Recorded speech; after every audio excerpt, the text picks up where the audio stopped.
Hey guys, and welcome to your Master the Polish Basics course. I am so excited that you are here with me today, and I would like to congratulate you, first of all, for making this investment in your knowledge and in your growth.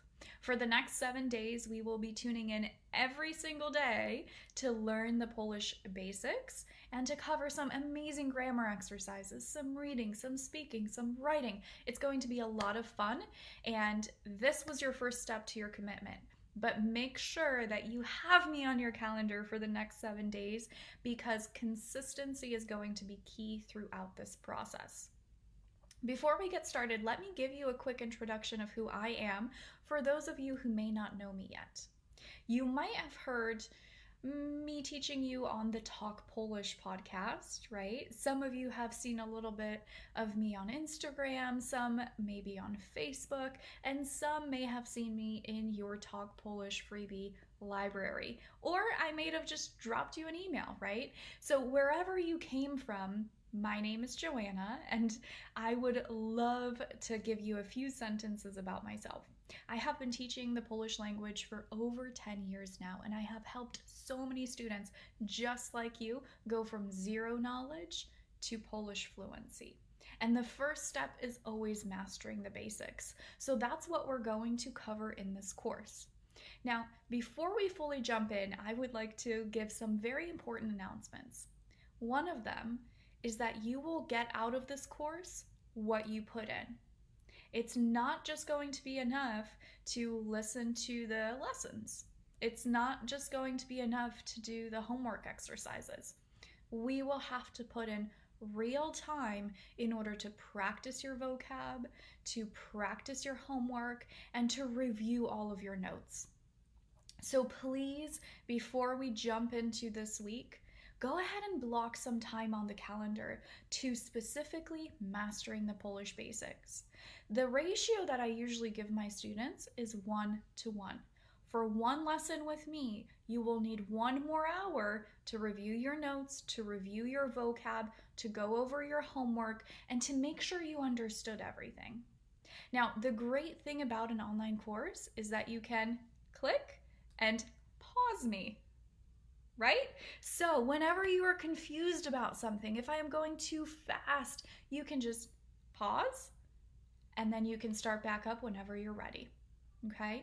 You do not have to do these lessons all throughout if you don't have time, but make sure that you finish one lesson in one day. Okay? And make sure you block that time for homework, for notes, and speaking of notes, you will also need a nice little notepad, right? We will be jotting a lot of stuff down. I have PDF exercises for you that will be linked. And before, again, we jump into the whole course, I will actually encourage you to watch the video of the overview of your Polish Basics course, where I show you where to download your PDFs, to download your homework, and where to click play on our lessons. Welcome to Mastering the Polish Alphabet. Now, you might be thinking, wait, this sounds a little bit too basic. Well, it is, but it's actually the foundation of everything that we'll be working on from this point forward. The Polish alphabet is the most important in order to learn, and let me tell you why. The fact is that other languages lose a lot of letters when they read. A lot of letters are silent.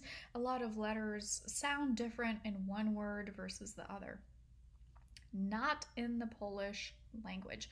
In the Polish language, each letter sounds exactly the same in every single sentence. So the basic premise of this is that if you learn the Polish alphabet, you will be able to read fluently in Polish. Now, mind you, you're not going to understand everything that we're reading just yet, but we'll at least be able to get through the word, read the word, and mimic the Polish accent. So today our main priority is to master the Polish alphabet. We will be learning the phonetic sound of each letter. So basically the sound that each letter makes. It is not the name of the letter itself. If you go into YouTube and you say, learn the Polish alphabet, they will probably teach you the name of each letter. This is the phonetic sound of each letter, so the sound that each letter makes within a word. And this is a little bit more useful in our case since we're actually trying to read in Polish. So, with that long-winded intro, let's get started into our letters. Now, please make sure that you are jotting notes down. This is a fillable PDF that you are able to download in your members portal. So, we will be taking notes in terms of translating the words that we learn here today, in terms of figuring out what combination letters are and so forth. And if you prefer to take hand notes, you can absolutely print this PDF and go that way. Also, a good thing to know before we get started is that I will be taking frequent pauses for us to actually pronounce all of these words, right? When I pause, I mean for you to repeat the word after me. If I would like you to read the word first, I will let you know. If you need more time, please pause me. That is the beauty of an online course, right? You can click pause, you can click play, you can hit replay if you did not fully understand what I said or if I was going a little bit too fast. So please take advantage of all of those features. And when we are ready, we are going to start with the letter A, which in Polish phonetically is A. Okay, so let's jump in. Repeat after me. A. Awesome. And we have this word right here, which is Adam, which obviously means Adam. Okay, now we will be learning a few random words throughout this alphabet process, but they will come in handy, so please do not ignore the translations. Let's try again. So the letter A is A. And if we were to spell this word out, it would be A-D-A-M. Adam. Adam. And through that syllable process and the spelling of each word, that is exactly how we are going to read and pronounce more complex words. Okay? So let's start with this A accent. Now this accent has a tail underneath. You can call it a tail if you need to. You can call it an accent. Doesn't really matter. We're not going to get hung up on the professional name of all of these accents. We're just interested in the sound. So let's go ahead and pronounce after me, on. And we have this word, on. Son.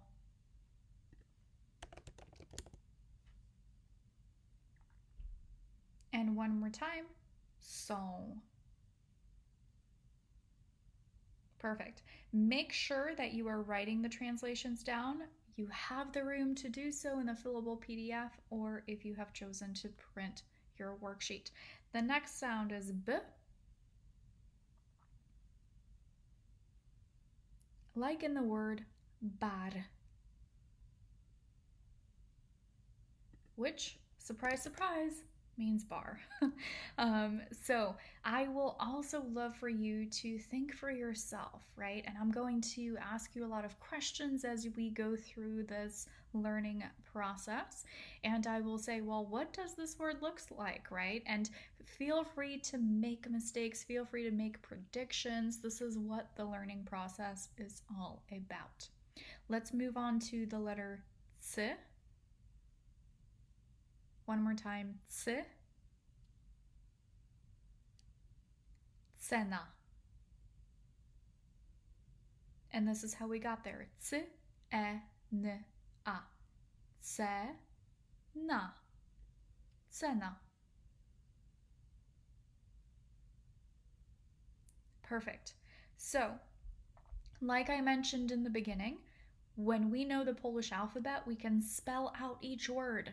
Then we make syllables, and then we are able to pronounce the full word as if we were Polish. Because if you got the alphabet from A to Z, you are getting the correct sounds. When you combine those sounds into one whole, you are saying the word correctly. That is it. Polish language is very complicated, except when it comes to reading. Okay, so cena is price. And we will go a little bit faster. We're just warming up, guys. It's day number 1, first lesson. So bear with me here. If you're like, Joanna, come on, let's speed it up, right? We will, don't worry. We will absolutely go a little bit faster. And then for all of those who like this pace, you can also pause, you can also rewind, and so forth. So let's go on to the C accent up top, which is the chi sound. So repeat after me. Chi, chma. Chi, chma. The next one. D,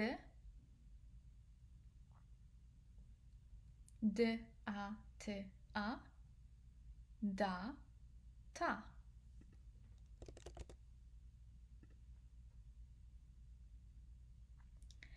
E, f, e, k, t. Effect, effect.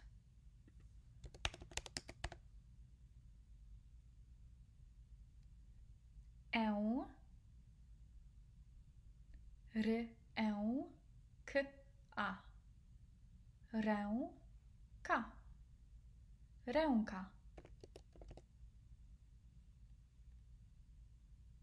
Let's start from the top one more time. We'll do a few review sessions because this is, like I said, the fundamental lesson that we will need in order to move forward and really make some progress. So this is not a lesson that we want to ignore. We're going to spend sufficient time on here to make sure that you have mastered the Polish alphabet. So let's start one more time. A, on, b, c, ci, d, e, ę, f.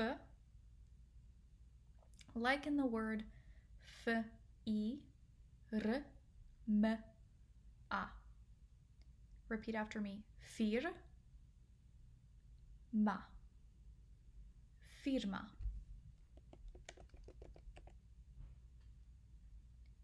One more time. F, firma.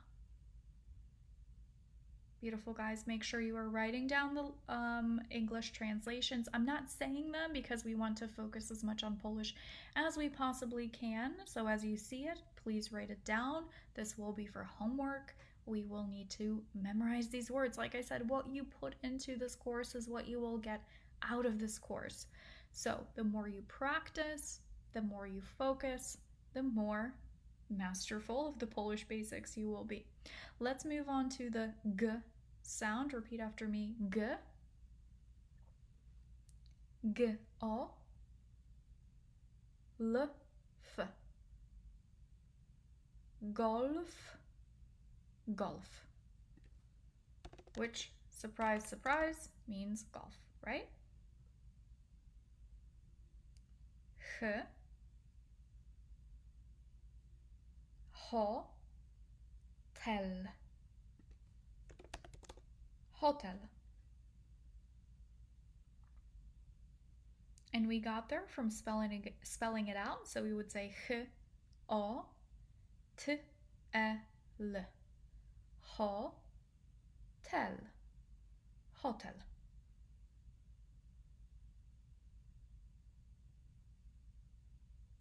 E.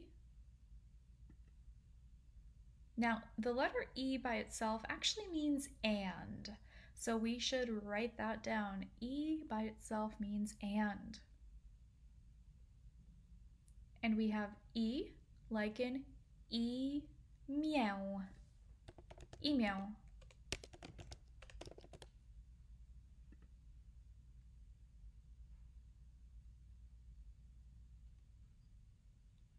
The next one, a, ja, which means I, like myself. I'm talking about myself, I would say ja. The next one, k, like in the word color, color.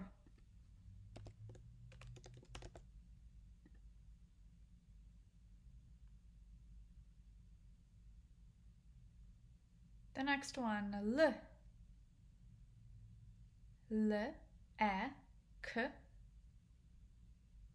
c, y, a. Let's combine our syllables. Lekcja, lekcja. Very good. Okay, let's review. We'll review a couple of times, guys. Practice makes perfect, so bear with me. A, on, b, c, ci, d, e, on, f, g, h, I, y, k, l. Perfect. Let's move on to our w sound. So this is an L with a slash through it. It is an L accent, which is w. Let's look. So we know these beginning letters. So we have w, then we have a, d. So that's our first syllable. Wad, n, e. Ładne, ładne, ładne. Very good, guys. Remember, once you know the phonetic alphabet, you can spell out every single word you encounter, you can group the syllables, and you can pronounce confidently. Because once you are confident in your alphabet, you know that whichever word that you pronounce, as long as you didn't miss any letters, as long as you combined your syllables properly, then you are pronouncing the Polish word correctly. Okay, that's all it is. Reading in Polish is really that simple. Okay, and we have so many exercises in here for you in order for you to boost your confidence and really get the practice that we need. So we are about halfway through the alphabet. We are moving along really nicely. Let's keep going. The next letter is M. Try this word out for size. 3 letters that we already know. What does it sound like? Mum. M. Mum. You got it. I have. Mum.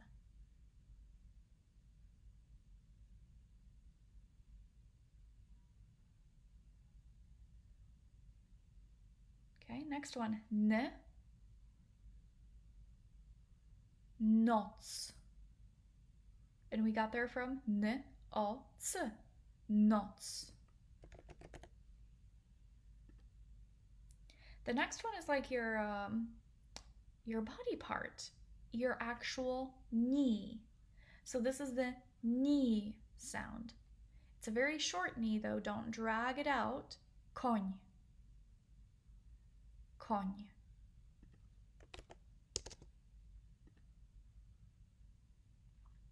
Okay, so in English, when we speak in English, we tend to drag out our words a little bit. We extend them, we give them personality, but Polish is very different. Polish likes to put a period on end of each word, which means it's very strict, and the accent of each word is at the end. So that's how we're going to speak in order to sound a little bit more Polish, to really embrace that Polish accent. We are going to put the accent at the last letter of each word, and we are going to imagine that at the end of each word there is a period. So the next one is o, ok, no, okno.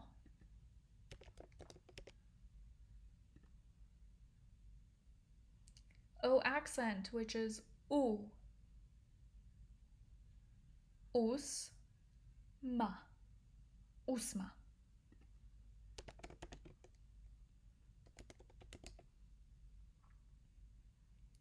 P, pan. P-a-n, pan. R, ro, zu, miem. Rozumiem.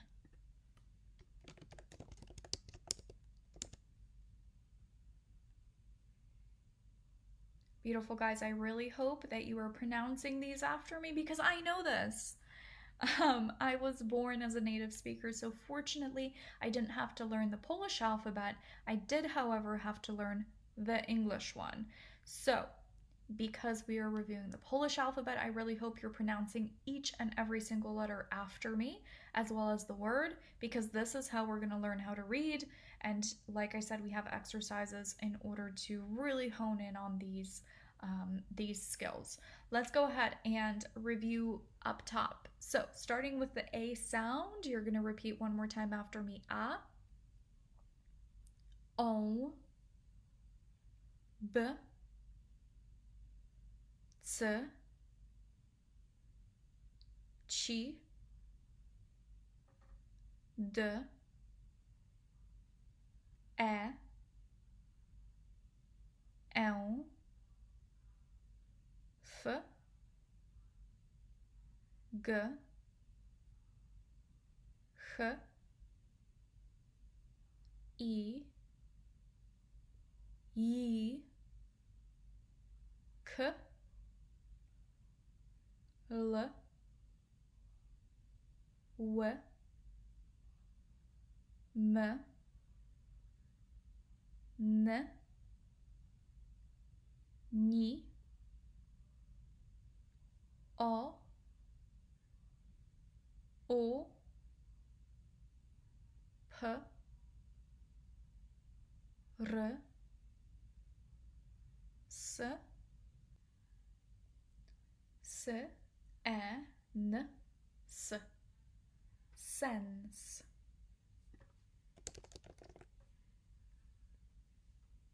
And that is like the meaning of something. It makes sense, right? The sense of something. The next one is a S accent, which is she. Śnieg.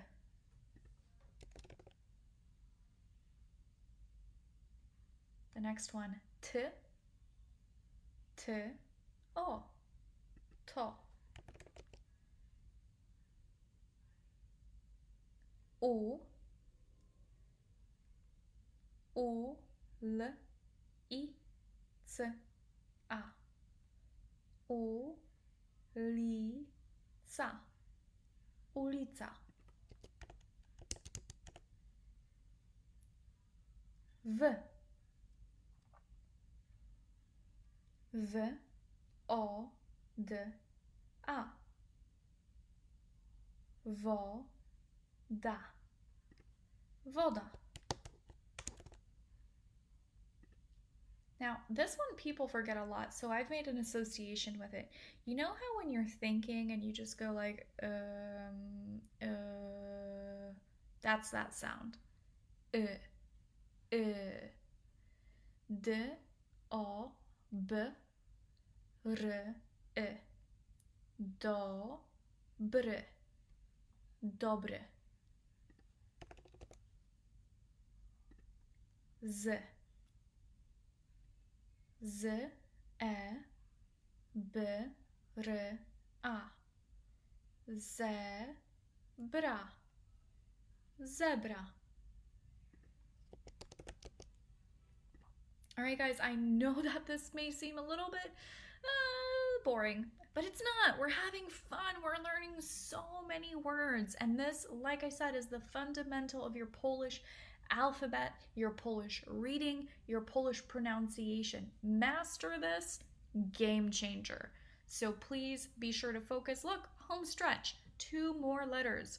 Here we have a Z accent with a slash at the top, which is J. It kind of goes up, J. And we have the word gilet. The other one is je. It's a little bit more stern. It almost goes like down an accent. That is the Z with the dot accent. Je. Je, je. Okay, we're going to review the whole alphabet one more time until we get into combination letters, and then we will move on to some more reading practice. Before we review the alphabet, look at this little exclamation I put right here. This is telling you a very important rule as to the O accent and the U. They make the same sound. Let's just double check that logic. Here we had the O accent, and it made the sound U. Sma, usma. And here is the U, and it made the sound U, ulica. It's the same sound in the beginning. U, U, U, U. Okay? So just keep that in mind. Same sound, different spelling. Okay, let's go ahead and go through. I will go a little bit faster this time just so that we can move forward and that you have a little bit of a quicker kind of thinking pace. So starting with the first letter, repeat after me. A, on, b, c, chi, d, e, l, f, g, h, I, Y, K, L, W, M, N, Ni, O, U, P, R, S, Sh, T, U, V, E, Z, J, J. Really great job, guys. We are through with the Polish alphabet. Awesome, awesome job. Obviously, we still need more practice. I wish that our brains could remember stuff just automatically on the spot. Unfortunately, that is not the way that the human body was created. So we will need more practice. We will do a bit more exercises with this, but I highly encourage you to rewind this online course and listen to it again just to make sure that you have every single sound down. And if you're feeling confident, let's go ahead and move forward to combination letters. Now, what are combination letters? Combination letters are letters that make a different sound when they are together, than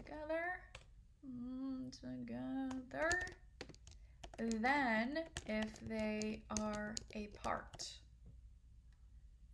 So let's review that again. Combination letters are letters that make a different sound when they are together than if they are apart.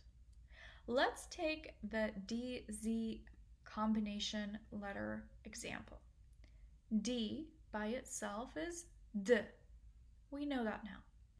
The Z sound is Z. We also know that. However, when we see these letters together, side by side, combined together, they don't make the Z sound, they make the Z sound. Okay? So, as we keep going with our online course, whenever we have a word that has a combination letter, I will say combination alert.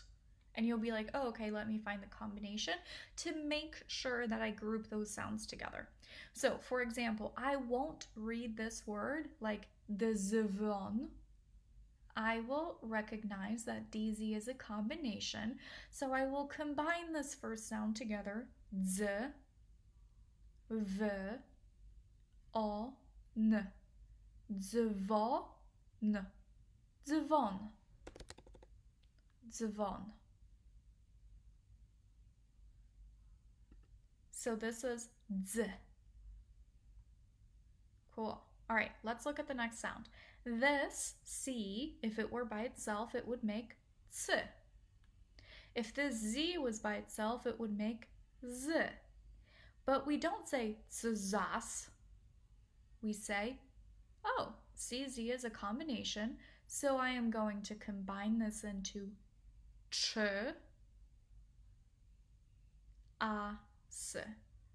Ch, a, s. Chas. Okay, so let's review. Combination letters are letters that make a different sound when they are together than if they're apart. So CZ together will make a different sound. It will make the ch sound. So we have z, one more time, z, ch, and here we have sh. So imagine you're sitting on a nice little beach, and on that beach the waves are shumming. Okay, that's the sh sound. Or if you imagine a really, really old TV, you know when you clicked a channel that wasn't there anymore, it would make that really bad static sound. The TV would also go like shh. That's that sound, S-Z. We don't say sz as if those letters were apart. We recognize this is a combination letter, so it's sh. Okay, so once you combine those letters, you don't need to replicate them, so that we've already done the SZ, we move on to the A. Shan, s, a. Shan, sa. Shansa.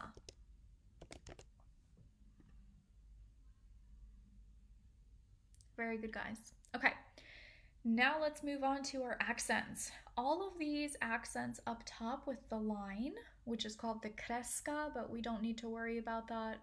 You're never going to have to say, what is that accent called? Nobody's going to ask you that. So unless you are super, super interested, I would say let's not spend time on the name of the actual accent. I will always refer to letters with accents as C with an accent, or S with an accent, or N with an accent, or Z with an accent. All of these can be broken up into this letter, C, and an I. This letter, S, with an I. This letter, N, with an I. This letter, Z, with an I. Okay?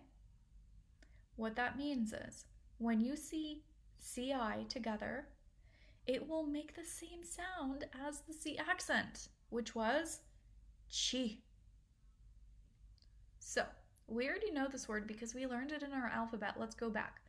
Chma, which was, yep. But we don't know this word. This word, chi, e, m, n, o. Try to combine that. Chem, no. Ciemno. Same sound at the beginning, different spelling. Chi, ma, chi, emno. Ciemno. Same thing with these sounds. S accent equals CI, which is she. Here we have she, nieg, śnieg, which we know already. And same here, she, e, d, e, m. Siedem, which is the number 7. Siedem.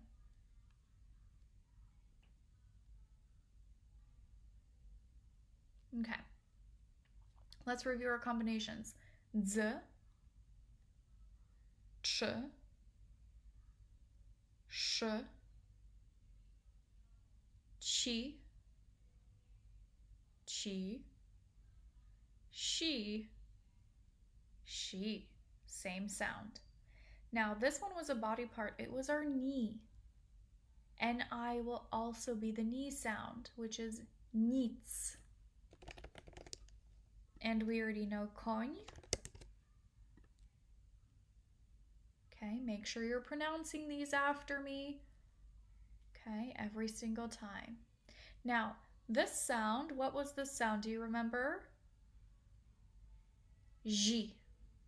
So J, Z with an accent, is going to make the same sound as ZI, which is also, surprise, surprise, J. So we have źle, which we already know, and zima, zima, zima.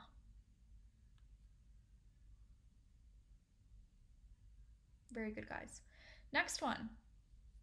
We are moving on to a different accent, which is the dot accent, which is called the kropka. And this is the ż. We already had it right here in our last word in our alphabet, ż. This is equal to RZ. Whenever you see RZ together, you will not say RZ, you will say combination alert. Ż. Ż, e, k, a. Ż, ka. Rzeka.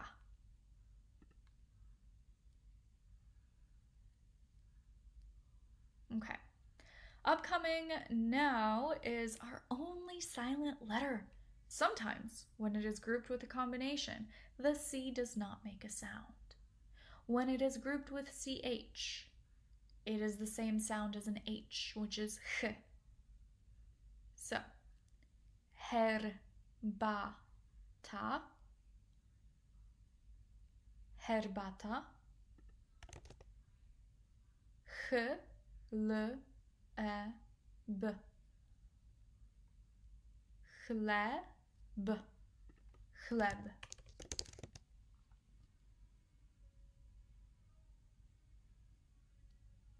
Very good. Okay, so H, CH, same sound. When C is grouped with H, you do not pronounce the C. Next on the list, we have DZ with an accent, and this accent is the slash accent, the kreska. And look what this rule was. C accent equals ZI. So obviously when we have DZ accent and DZI, it's going to make the same sound. We have the word G, V, I, G. Dźwig. Oops. Dźwig. And then the next one, G, E, Ni. Dzień.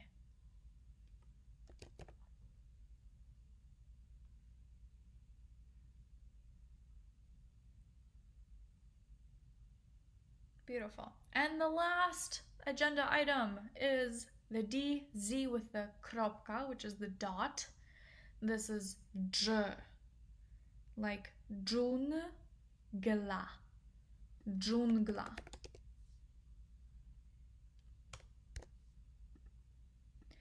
And we have the Z accent that is equal to RZ. So obviously, if the Z accent is equal to RZ, these will make the same sound. Dż and dż. Here we have dżwi, drzwi. Dż, dż. Dżungla, drzwi. Same sound in the beginning. Okay, repeat one more time after me. Dżungla and drzwi. Awesome, guys. Okay, so this wraps up our grammar portion or our learning portion, our main lesson part for today. We will have some reading practice upcoming, so please do not skip that. But before we jump into the next portion, let's just go ahead and review our combination letters one more time. Pronounce after me, starting with the DZ. Z, ch, sh, chi, shi, ni, ji, j, h, ji, j. Beautiful, guys. Great job, and I will see you in our next lesson. What better way to practice our reading than on essential vocabulary that we have to learn anyway, right? So let's go ahead and jump into these phrases. What we're going to cover is essential vocabulary words that we use every single day, as well as question words. This will help us form sentences in the future, right? So when you form a question, you have to use a question word in the beginning. So we will read through all of these and then we'll jot down their translations. And finally, we'll talk about greetings and goodbyes. So we are killing two birds with one stone, right? We're practicing our reading and then we're learning all of these essential vocab and greetings and question words that we will need in the future. So let's go ahead and jump in. I will actually have you lead the way because you should have already practiced your alphabet. You should have already reviewed all of your letters and combination sounds. So just a quick review. When we read a word, unless you know it right off the top of your head and you can combine all these sounds, I highly encourage you to spell each letter out. So I'll do the first one and then you'll follow like this in the examples. So let's say I didn't know how to read this word. I would spell it out with all of my phonetic alphabet sounds. The first one, t, a, k, tak. This is a word with one syllable. So there we go. We just combined all our sounds into one syllable.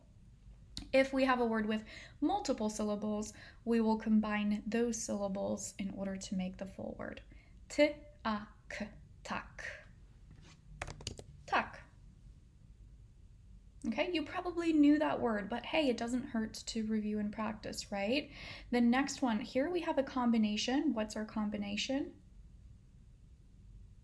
You should have answered ni, which makes the ni sound. So if we combine those two, we have ni, e, nie.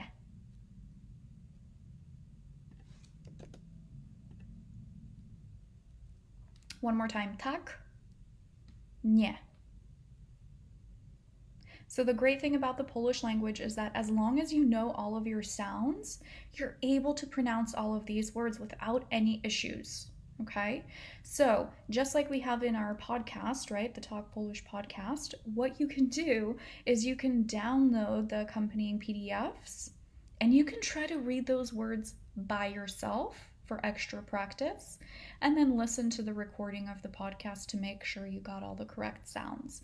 But this is what I was saying in terms of, hey, if you know your sounds, you're probably going to be able to read fluently with practice, right? Because in the beginning, it's going to be a little bit slower to start. And as we get more and more practice, you're going to be reading faster and faster.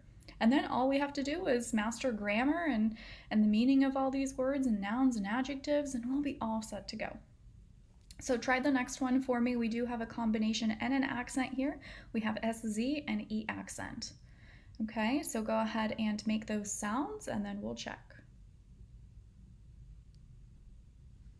Feel free to pause me if you need more time. P, R, O, pro, sz, się, pro, się, proszę. And this word means a lot of things. It means please, it means you're welcome, and it also means here you go. Okay, so you're welcome and here you go.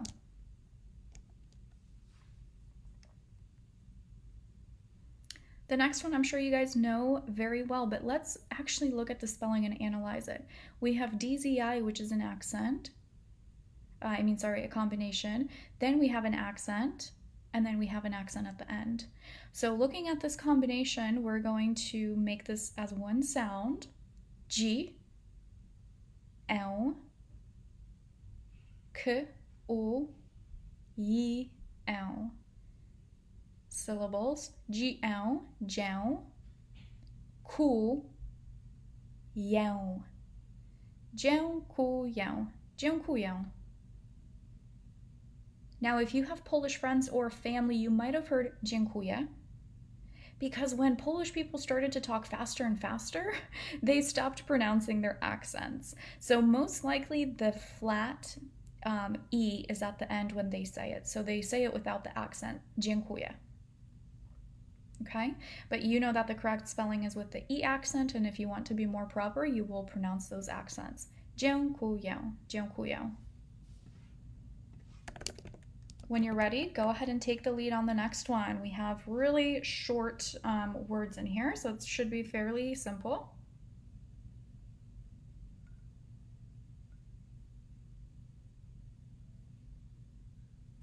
The first one we already did. So if you remember this sound, you don't have to spell it, right? Nie, my, a, ma, z, a, za, c, o, co. Nie ma za co. Nie ma za co.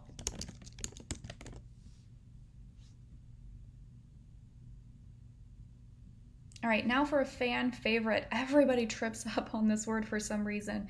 And let me tell you the reason. When we have two hard consonants next to each other, like a P and then an RZ combination, it's very difficult to pronounce this, just because of the way our tongue is structured, right?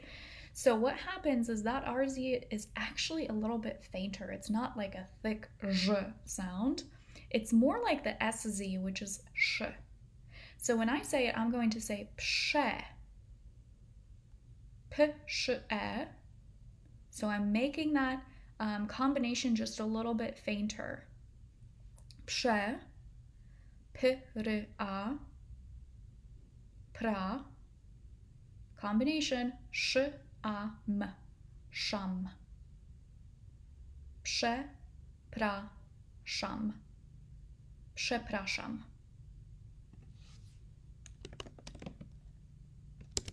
Przepraszam. See how easy this is, guys? Really, really, really, really easy as long as you know your alphabet. Now, don't feel like you need to, be saying these letters super quickly, because we are just learning. We're still reviewing. We're still going over it.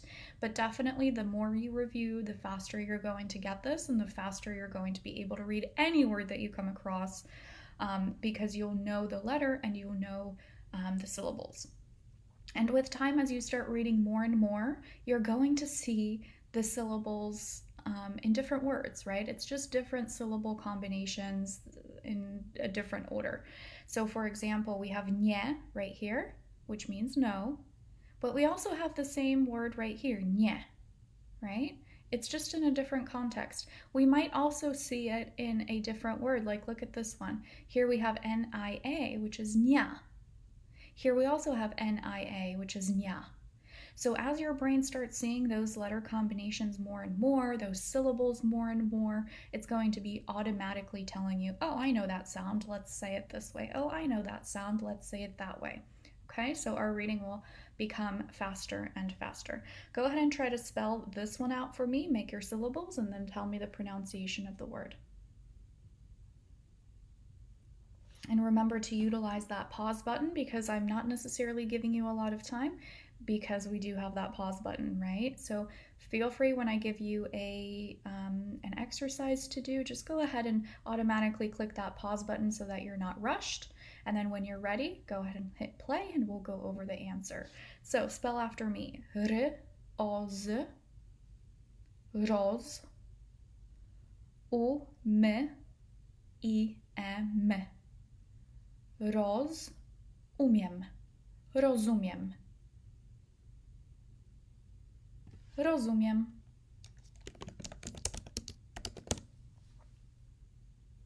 Okay.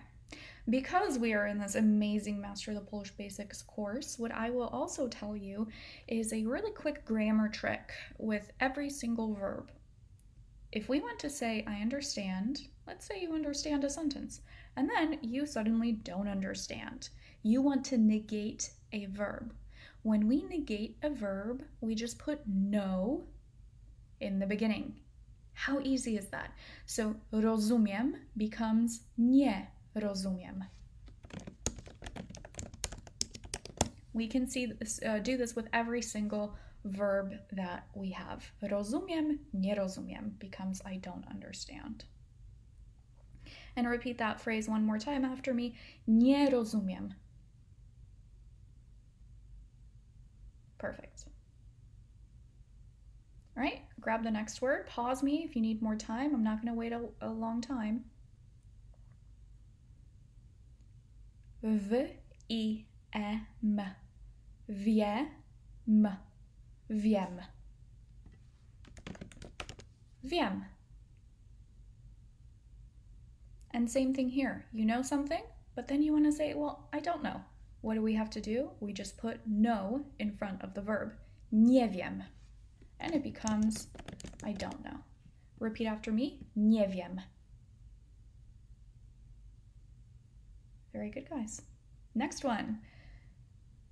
We have this word before, so think about that from memory, and it's okay if you don't remember, just go ahead and spell it out and tell me what the word is.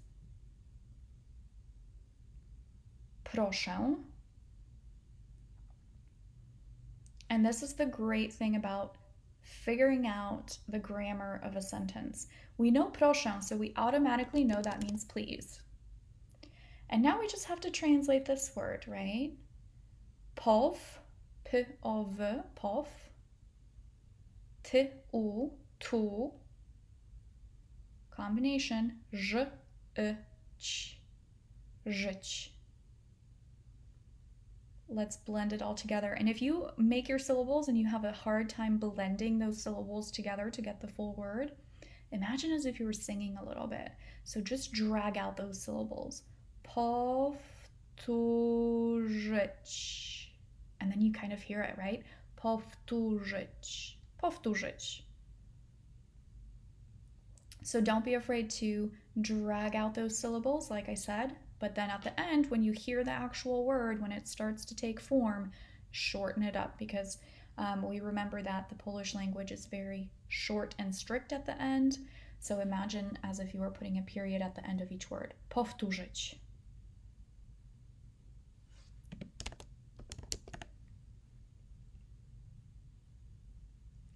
Let's get into our question words now. These are much shorter than our essential vocabulary up here, so this should go pretty quickly. So start with the first one, 2 letters. Co. C-o. Co.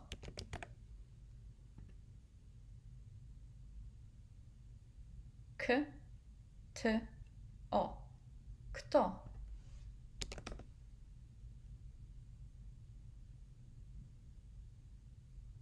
Jak. You probably have heard this from jak się masz. How are you? Jak. Jak.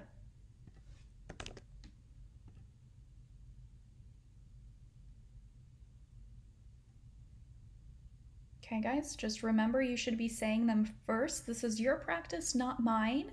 So if you are catching yourself not having the answer before I tell you, please pause me.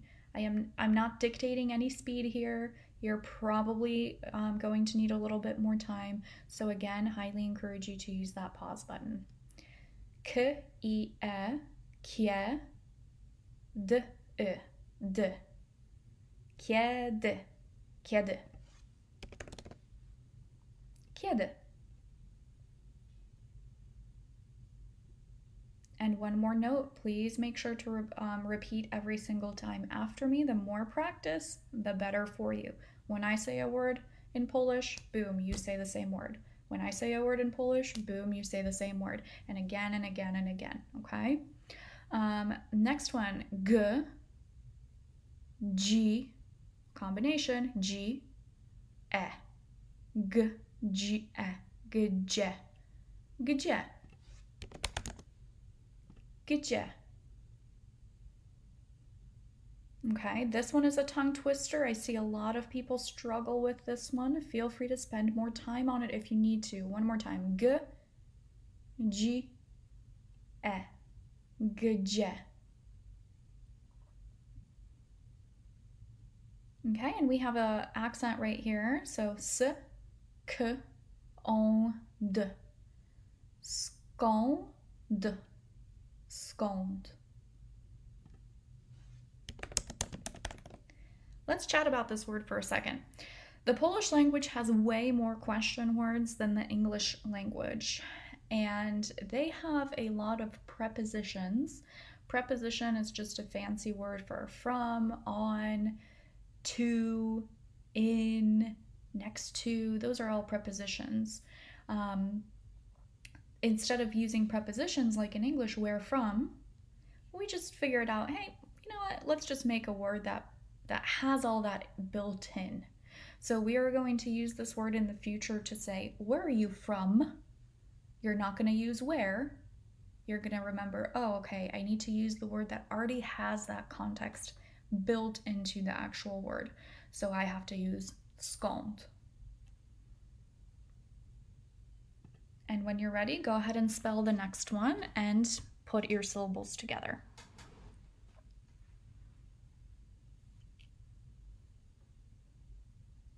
Dla, dla.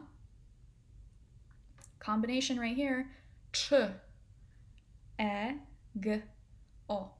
Czego. Dlaczego. Dlaczego.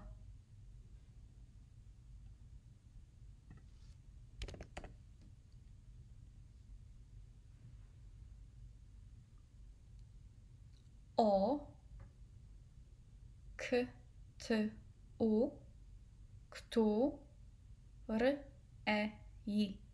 rej. Której. O której. O której.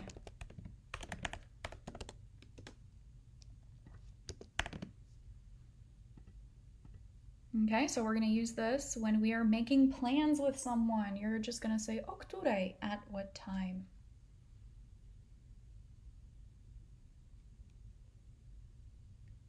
Ile. Ile.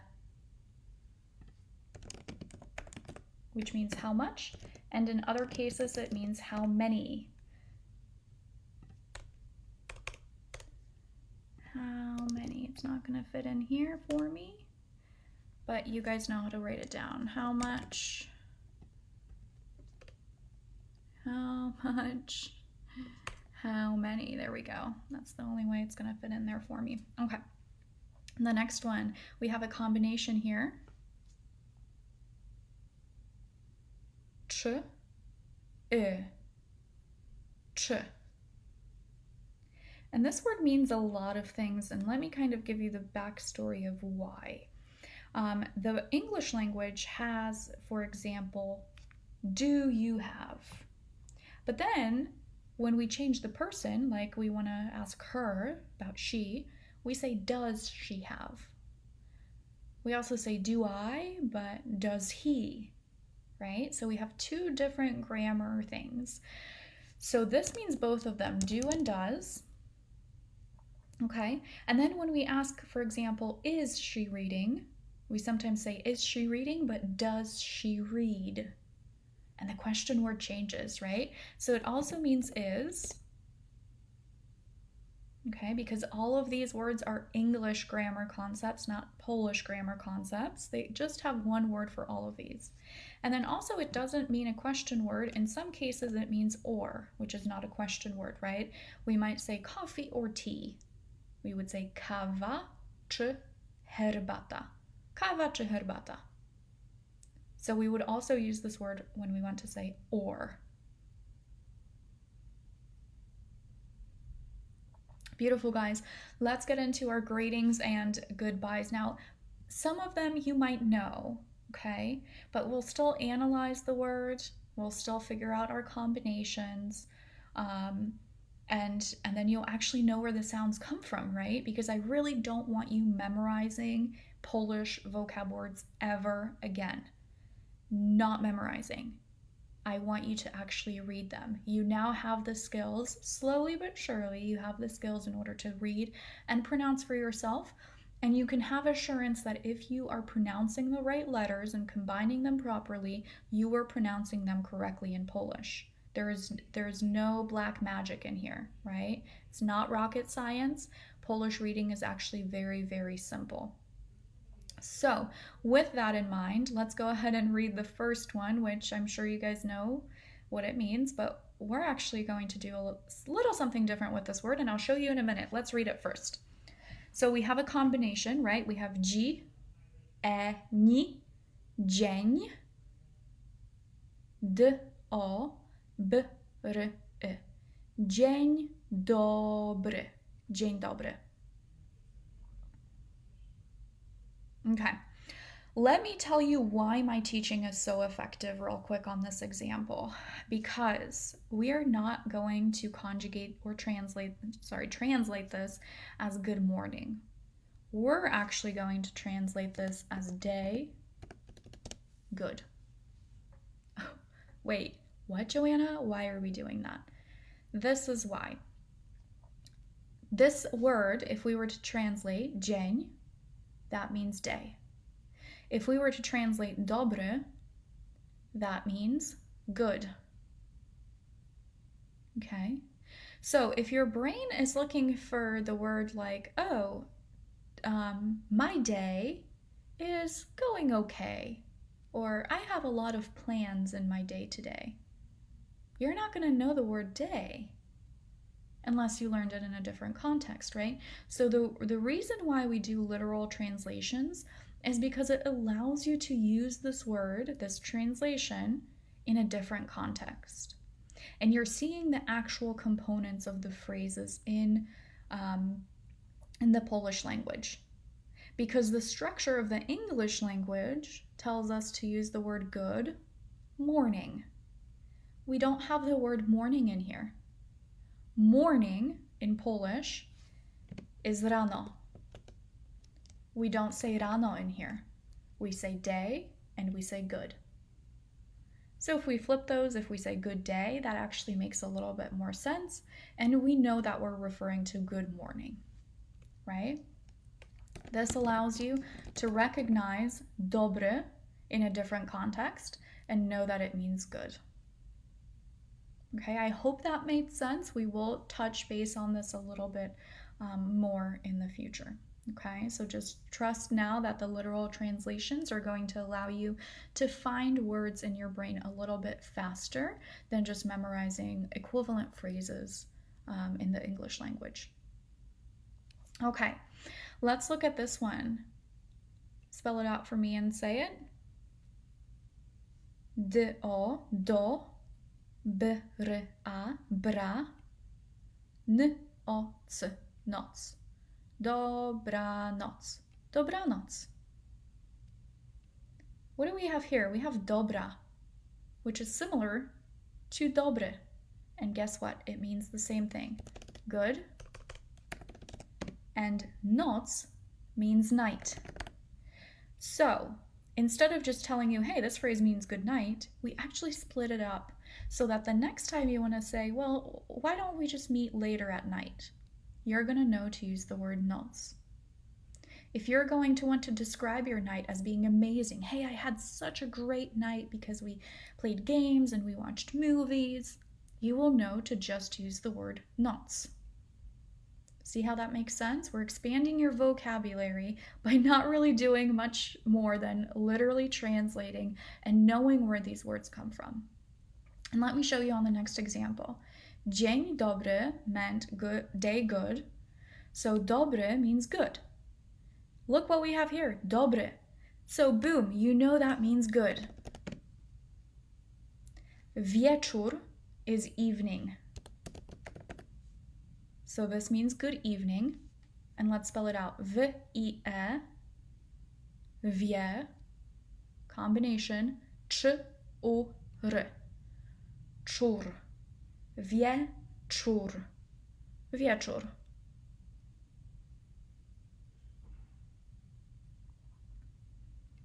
When you want to say, let's meet in the evening, I had a great evening, this evening is very rainy, you will know just to use the word wieczór. Okay, let's keep going and let's pick up the speed a little bit. Please make sure to utilize your pause button. You should be reading these words first, making the syllables, and unpausing me when you are ready to check. D, o, do, v, I, vi, combination, dz, e, dze, nia, ni, a, widzenia, widzenia. And remember that ni is also a combination. Do widzenia, goodbye. Do widzenia. Cze, cze, ść, cześć, cześć, which means hello or hi, and it can also mean a very casual bye.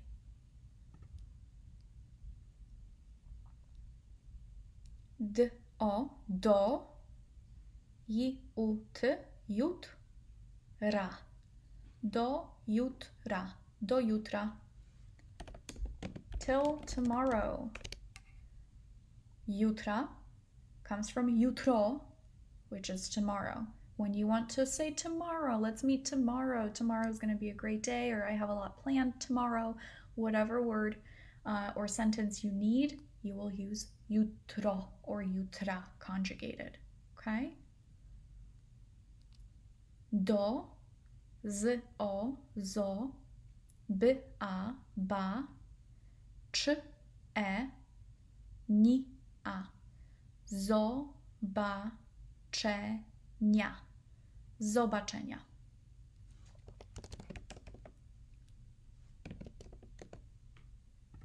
Do zobaczenia.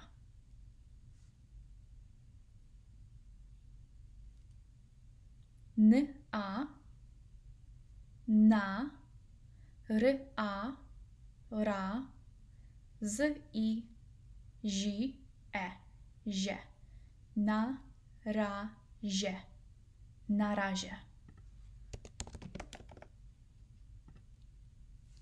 Very difficult one coming up. 2 letters, 1 sound, which is pa. P, a, pa. You might hear papa, which is bye-bye.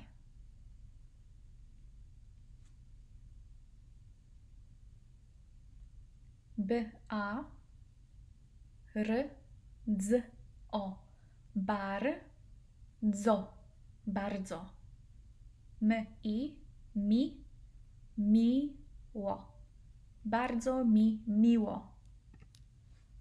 Bardzo means very.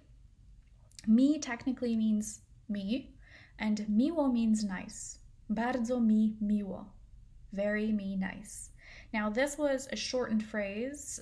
Polish people just started saying this so much that they threw out a few words, like the word to meet. So we're saying very nice to meet you, in other words. Bardzo mi miło. Very nice to meet you.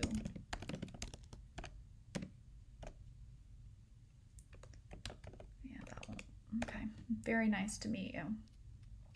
You can reply miło mi.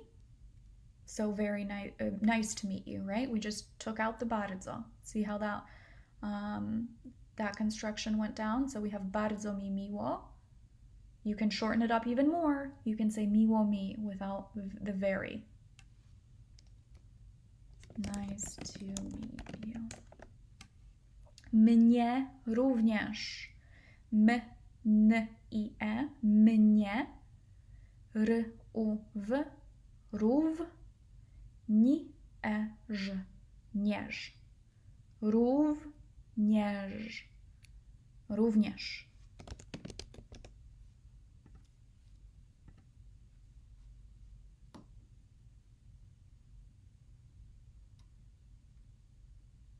Great job. Hopefully this was helpful. Let's go ahead and read through all of them one more time. And guys, feel free to practice as much as you want in order to get these pronunciations. Remember, practice your alphabet. Once you know your sounds, you're just putting together the sounds, making the syllables, and constructing the word. So for more practice, let's just go down the list, starting with tak, nie, proszę, dziękuję, nie ma za co, przepraszam, rozumiem, nie rozumiem, wiem, nie wiem, proszę powtórzyć, co, kto, jak, kiedy, gdzie, skąd, dlaczego, o której, ile, czy. Dzień dobry, dobranoc, dobry wieczór, do widzenia, cześć, do jutra,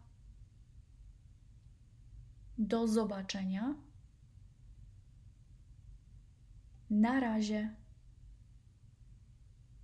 pa, bardzo mi miło, miło mi, mnie również. Welcome, day 2. Today we will be talking about referring to yourself and others. And then our second item on our agenda is conjugating verbs. And we will talk about exactly what we mean by conjugating verbs. So let's first start off with, hey, how do we refer to yourself, so myself, and others, right? We use what are called pronouns. Now, that is just a fancy way of saying people. So we have outlined the English equivalent of what we're going to be learning today. So when you talk about yourself, you say I in English. When you talk about someone else, you say you. When you talk about a third person, you say he, you say she, or you say it.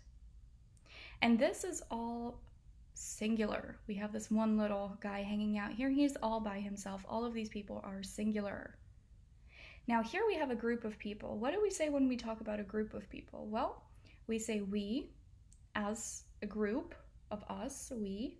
Then you say you guys, right? We don't really have a English equivalent when we are talking to two people at the same time. We sometimes say y'all, we sometimes say you all, we sometimes say you guys, okay? In Polish, we'll talk about how there is a separate word for you plural, okay? That is one thing that we can also memorize this as is you plural.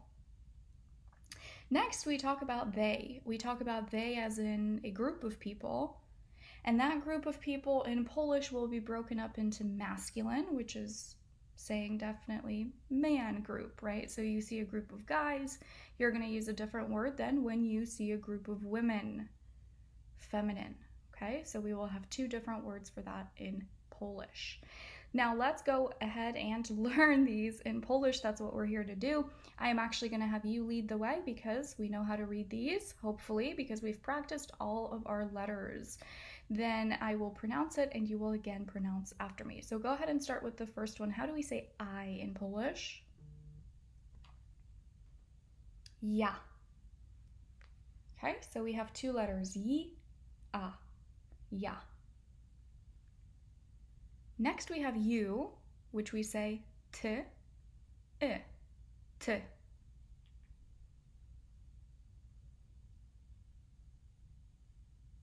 Okay, and let's keep going. How do we say he? On.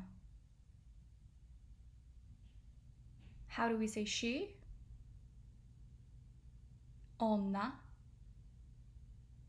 and it, ono. All right, guys, one more note here before we move on is, look at these.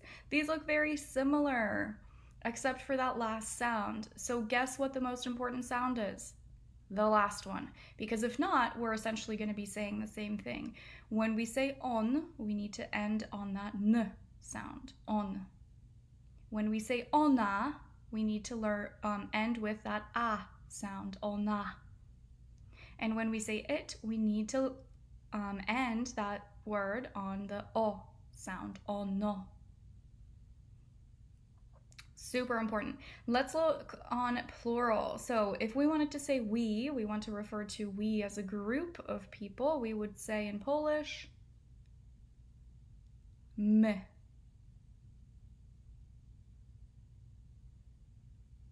Now, this is the word I told you about, which is you plural. So if I am talking to just you, hey, you are learning Polish right now, I would say ty. If you have a family member on the other side of the screen with you, I would say, hey, you guys are learning Polish. But if I were saying that in Polish, I would say wy, because I'm referring to two people in a you. They, masculine. So we were talking about a group of men, we would say oni. And feminine, one, one. Same thing here. Look how similar all of these are. Imagine if you want to say they, feminine, as a group, but instead you say a at the end. Then you're suddenly saying she. So let's practice these again. Oni, one. Very good. Okay. So let's get into verbs. Now, I know that a lot of people aren't a fan of grammar. I never was in school, especially when I was learning English grammar. It never really intrigued me. So I was always very apprehensive when I would look at a sheet and see verbs and verb conjugations and, oh my God, I don't want to do this, right? So let's kind of break it down into a very simple fashion because we want to make some real progress here. We don't want to get stuck on small little details. So when I say verbs, I mean action. When you're doing something, and that can be words like I have, that's an action. You're doing something, you're having it. Run, play, swim, grow, read, write. Okay? So these are all examples of verbs. Now we have thousands, if not hundreds of thousands of verbs, okay? I never actually counted. I should probably look it up on Google and see what the record is for verbs. Basically, there's a lot. Now imagine that you had to learn conjugations for every single one of these verbs. Let's look at verb conjugations in English. A conjugation is basically when you take a verb, like the verb to be, we took it right here, to be, and you run it through all the people that we learned up here. I, you, he, she, it. So if I was teaching you English, I would say, let's learn the verb to be. And to be is like our template. This is actually called the infinitive, which means it hasn't been run through the people yet. But here we break it down. So here we are actually conjugating. Conjugating means taking the verb and putting it, its equivalent, its conjugation with the pronoun or the person. Okay, so the verb to be in English would look like I am, you are, he is, she is, it is, we are, you are, they are.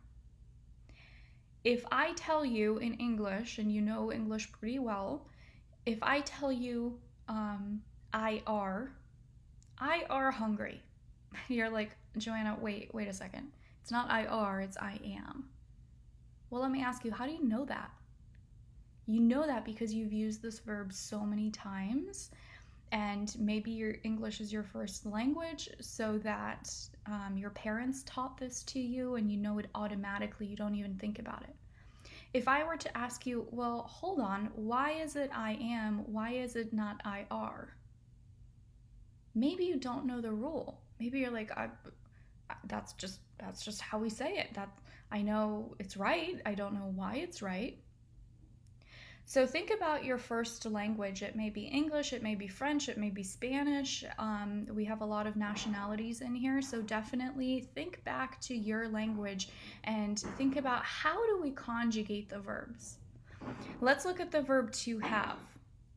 Okay, and when we say the verb to have, we have stuff like I have, you have, he has, she has, it has, we have, you have, they have. Now in English, the conjugations don't differ that much in regular verbs. The verb to be is irregular, these two are regular. In regular verbs, look, we have the same conjugation for most people. Have, have. Same thing for read. Read, read. We just have reads for he, she, and it. And we have has for he, she, and it. So if I was teaching you the English language, I would say, well, you don't have to worry about memorizing, let's see, 1, 2, 3, 4, 5, 6, seven conjugations for every single verb. You just have to remember the rule that for regular verbs, you add an S to third person. That's why we have reads. And then a light bulb goes off in your head and you're like, great, now I know the rule. And I don't have to memorize each word like I read, you read, he reads, right? And take all these verbs here. I fly, you fly, he flies. You just know for the third person, he, she, and it, you would add an S. So hopefully that makes sense, and maybe you're like, Joanna, I already know this. It's okay. It's good to review. It's good to get a different perspective on this, and then it sticks in our head a little bit more. So today we're going to learn just that. We're going to learn the rules of conjugating verbs so that you know the endings to put on each person, so that you just have to learn vocab for the verbs. You just have to learn the infinitive, and then you are going to be able to conjugate many verbs based on the people. So you'll be able to say sentences like, I have to, or she has to, right? Or I have a house and stuff like that, but she has a house. You'll be able to make those conjugations in Polish as well. Now, before we get started, let's go ahead and look at this little exclamation here. She has to read. Just like in English, we only conjugate the first verb in the sentence. The second verb always stays in the infinitive. So let's look at this. She has, but then we say she reads. And notice we don't say she has reads. We say, okay, we conjugated the first verb, she has, and we're going to leave the second verb in the infinitive, to read. That's why the infinitives, the template I was telling you about, the unconjugated version of a verb, is still important. Okay? Now, in order to tell if a verb is in the infinitive, which we talked about was the unconjugated version, we haven't run it through the people yet, you can tell that by to. The infinitive of English verbs has to in the beginning. Look at all these. To be, to have, to run, to play, to swim, to grow, to read, to write. Everything has to. In Polish, we'll talk about how to tell if a verb has not been conjugated yet. Okay, so let's get into verb conjugations. Here is the template that I would like you to jot down, hopefully in your notebooks, because the more you write it by hand, the better you memorize it. When we are going to learn a new verb, we're going to have to conjugate it through all the people. It's not just enough to learn the infinitive, we'll have to conjugate it. So what I'll do is I'll say, hey guys, we're conjugating a verb. And then you'll be like, oh, hold on, Joanna, I have to pause you because I have to write all of my people or pronouns down like we have in the table below. So how is that going to look? Well, we have first person. Let's read through these. This is I, ja, ty. Then he, she, and it, on, ona, ono. Remember to be pronouncing after me, guys. If you need more time, just go ahead and hit that pause button. This will always be together. They will always have the same conjugation, and so will they. That's why we have it in the same table, okay? When you are writing down it in your notes, you can just group them together with an arrow or however you want to be creative, Okay, these will always have the same conjugation. Me, we, right? V, you plural, and then oni, one. Great job, guys. Okay, so let's go ahead and look at our verb conjugations, conjugating verbs. Now, the first one and the most important one will be to be, because we talk about this all the time. We say, I am, but he is. We are hungry. We want to go to the restaurant. Or, are you hungry? Do you want dinner? We change these pronouns and verb conjugations all the time in your native language, and that's why we want to make sure we know how to do this in Polish as well. Now, you might have seen this verb already. Like I said, practice makes perfect. Don't skip over it. It's always good to have a different explanation of a concept. So let's go ahead and fill in the verb I am. We have I, which is ja. Go ahead and read this for me. Jestem. Jestem. Ja jestem.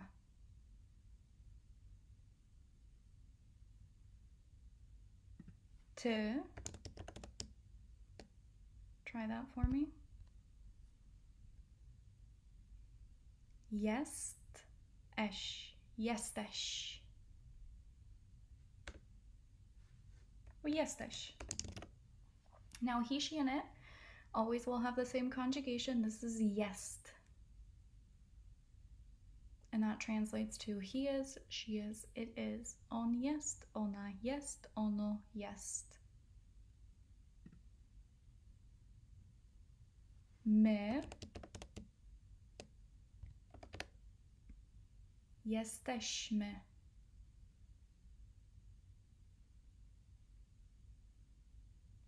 My jesteśmy. This one will take a little bit more time on because a lot of people struggle with this ending right here. Look, we have a combination right here. So we have jest, eś, cie. Jesteście. Jesteście. Jesteście. Jesteście. So that translates to you are, plural. So when we're talking to two people. Now, they, masculine and feminine, will also have the same conjugation. Always. And this one we should put a little exclamation over here if you can. They are sont. Looks nothing like the rest, right? Sont.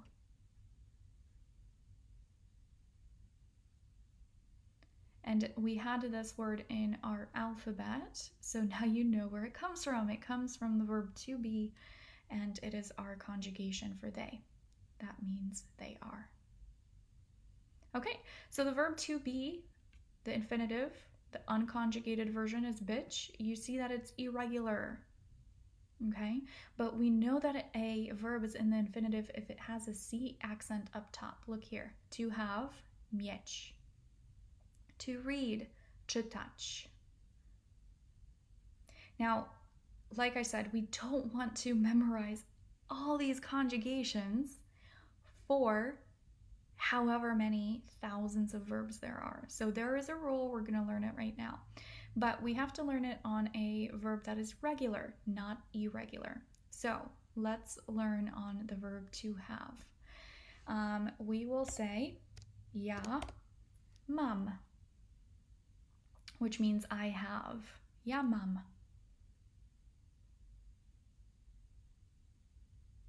Okay, if you can, go ahead and underline or highlight if you've printed this out. This verb, this letter for me, I'm going to highlight it in red, and we'll talk about why in a second. Ty masz. Ty masz. And same thing we're going to highlight in red. Oops. It used to be in red. Hang on. Okay. The next one we're going to do is he, she, and it has. ma. And we're not highlighting anything here. We have, read this one for me. My mamy. And we're going to highlight my. Some of you may be on to me as to why we're doing this, but let's wait till the end. You guys, or you all have, right? You plural. Macie. One more time, macie. And last one, remember to read first if you can. Pause me if you need more time. Mają, mają. Let's read through one more time. Mam, masz, ma, mamy, macie, mają. Beautiful. So, imagine we took an eraser and erased all of the endings that we highlighted. What would be left? Ma, right?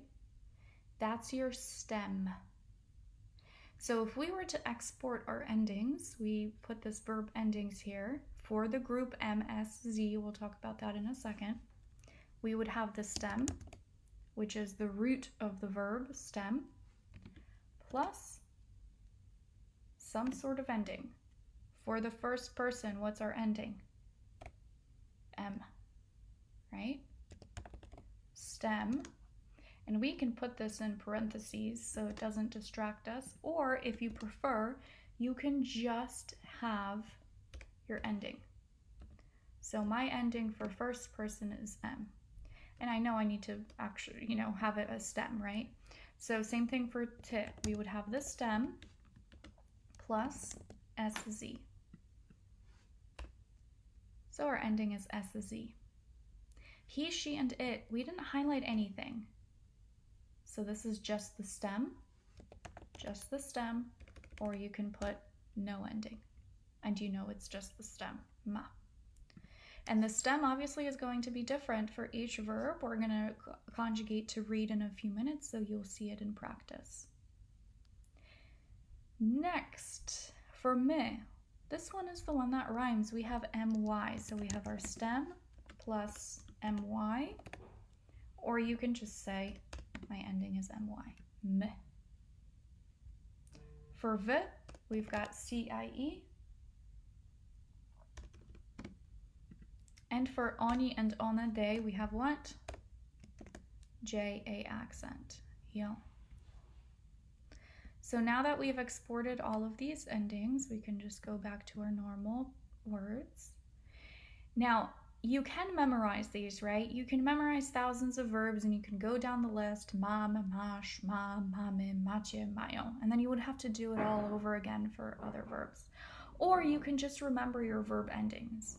Now, here's the caveat that I was telling you about within the groups. So there are certain groups of verbs, and the verbs are, characterized with certain qualities. So imagine that you had a file cabinet. And if you can't imagine what a file cabinet looks like, just imagine you have maybe 4 or 5 boxes. You have 4 or 5 boxes, and on the first box, we labeled the box MSZ. We put a big Sharpie marker, permanent marker, MSZ. That's our MSZ group, our MSZ box, which means the first person is going to end with M, the second person is going to end with SZ, and based on this information, you know the rest. You just know that the next person is no ending, MY, CIE, JA accent. And then each individual verb is going to be a little index card. Or if you imagined our file cabinet, it doesn't matter what the analogy is, every verb is its own file or its own piece of paper. So imagine we wrote down the verb czytać. Now, czytać is MSZ group. So you can put your sticky note or your index card or your file into our MSZ box. In the future, however, I might teach you a verb that I say, well, it doesn't fit in our box. It cannot go in the MSZ box. It has to go into a different box because we have 5 others, roughly, okay? And the 5 others may be titled E accent SZ, okay? Or E accent YSZ. And in the future, we'll fill in those boxes and the other verb groups. And if you don't like my story at all, here's the plain and simple way to memorize it, the dry way, without any analogies. Basically, we have different groups of verbs. The verbs that we learn classify to the MSZ group. Other verbs in the future may not, and those verbs will not follow these endings. But knowing these endings for this MSZ group, you will be able to conjugate a lot of verbs, okay? Usually you can tell from the stem. Polish has a lot of exceptions though, so do not hold this, as a strict rule. Sometimes you can see if it's the MSZ group based on A C accent, okay? But usually when you learn a new verb, especially in a textbook, you will have in parentheses after the verb MSZ or some other group ending. Hopefully that makes sense. If there are any questions, I would love to clarify. Just drop your question into the comment box below this video. Or rewind me and listen again, okay? It sometimes takes a little bit to get this, and that's completely fine. Just make sure you're putting in the work to review and memorize. So based on that, let's go ahead and conjugate our awesome verb. Usually you get the stem by dropping the C accent. So our stem would be czyta. So we know the stem goes in every single person, right? So if we're conjugating this, we know it's czyta. Now we still need to add our endings. We're not done. So for first person, we add M, and suddenly you have the word I read, czytam. For you, we have our stem, we need to add SZ, and suddenly you have you read, czytasz. Third person, we have no ending, so we just leave our stem, and we have he, she, it reads, czyta.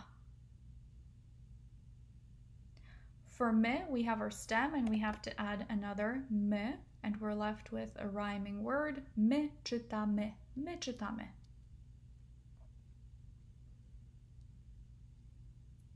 For you plural, we have czyta, we have the stem, we need to add CIE from right over here, czytacie, czytacie. And for the last person they, we have czytają, czytają.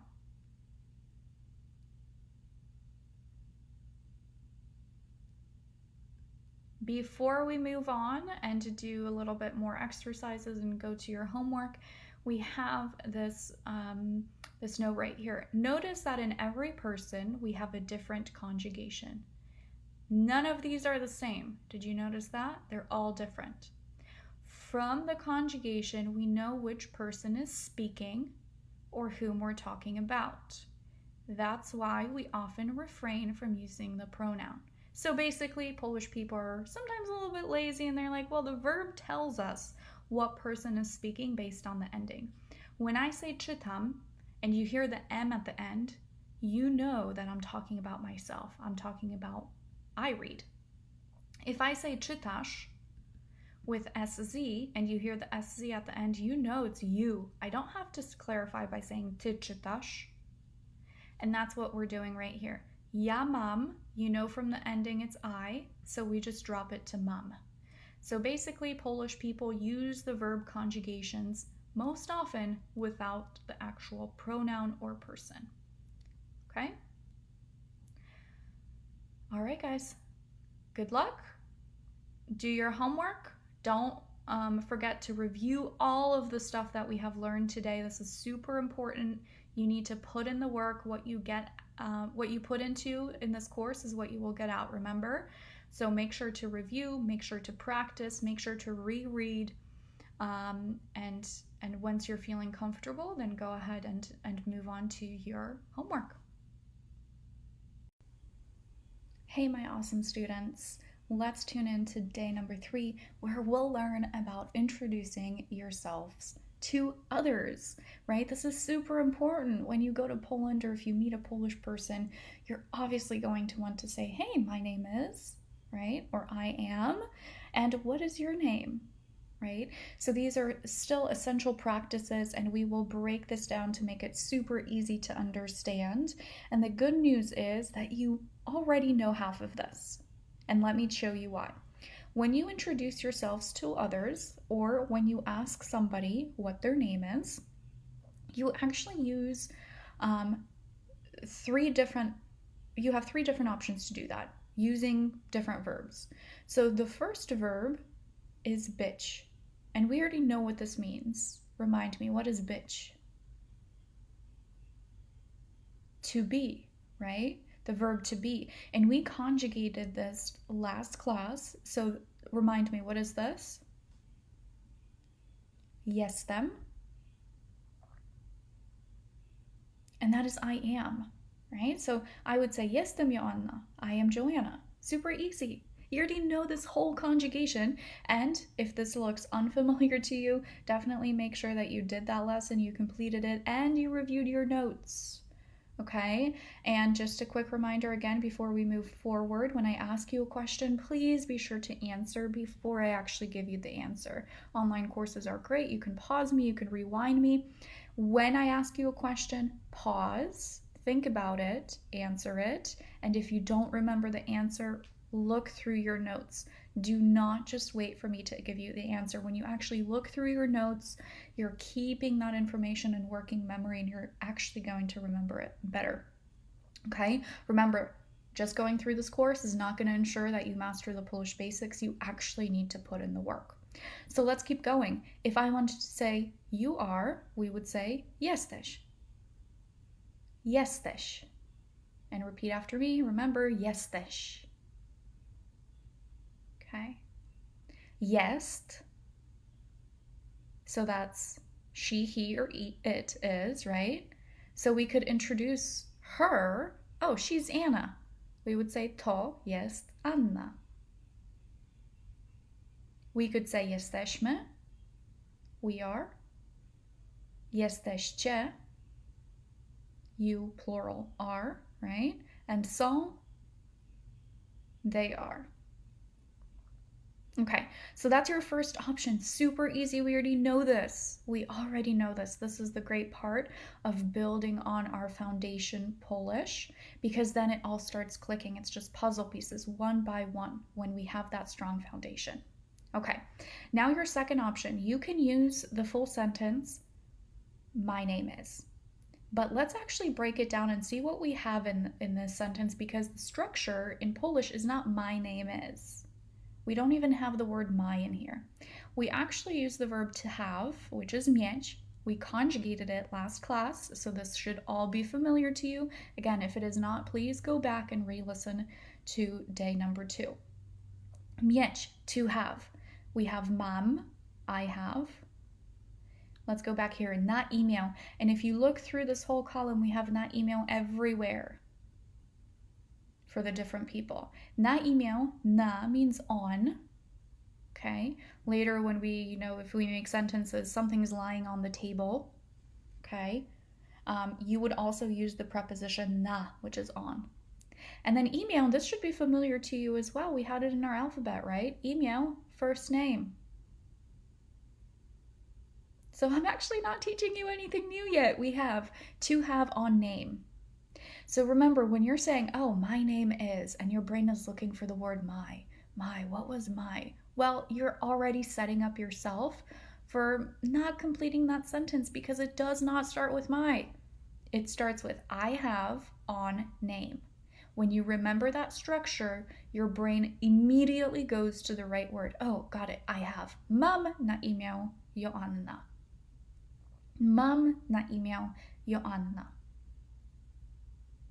Okay? If you wanted to say your name is, same thing.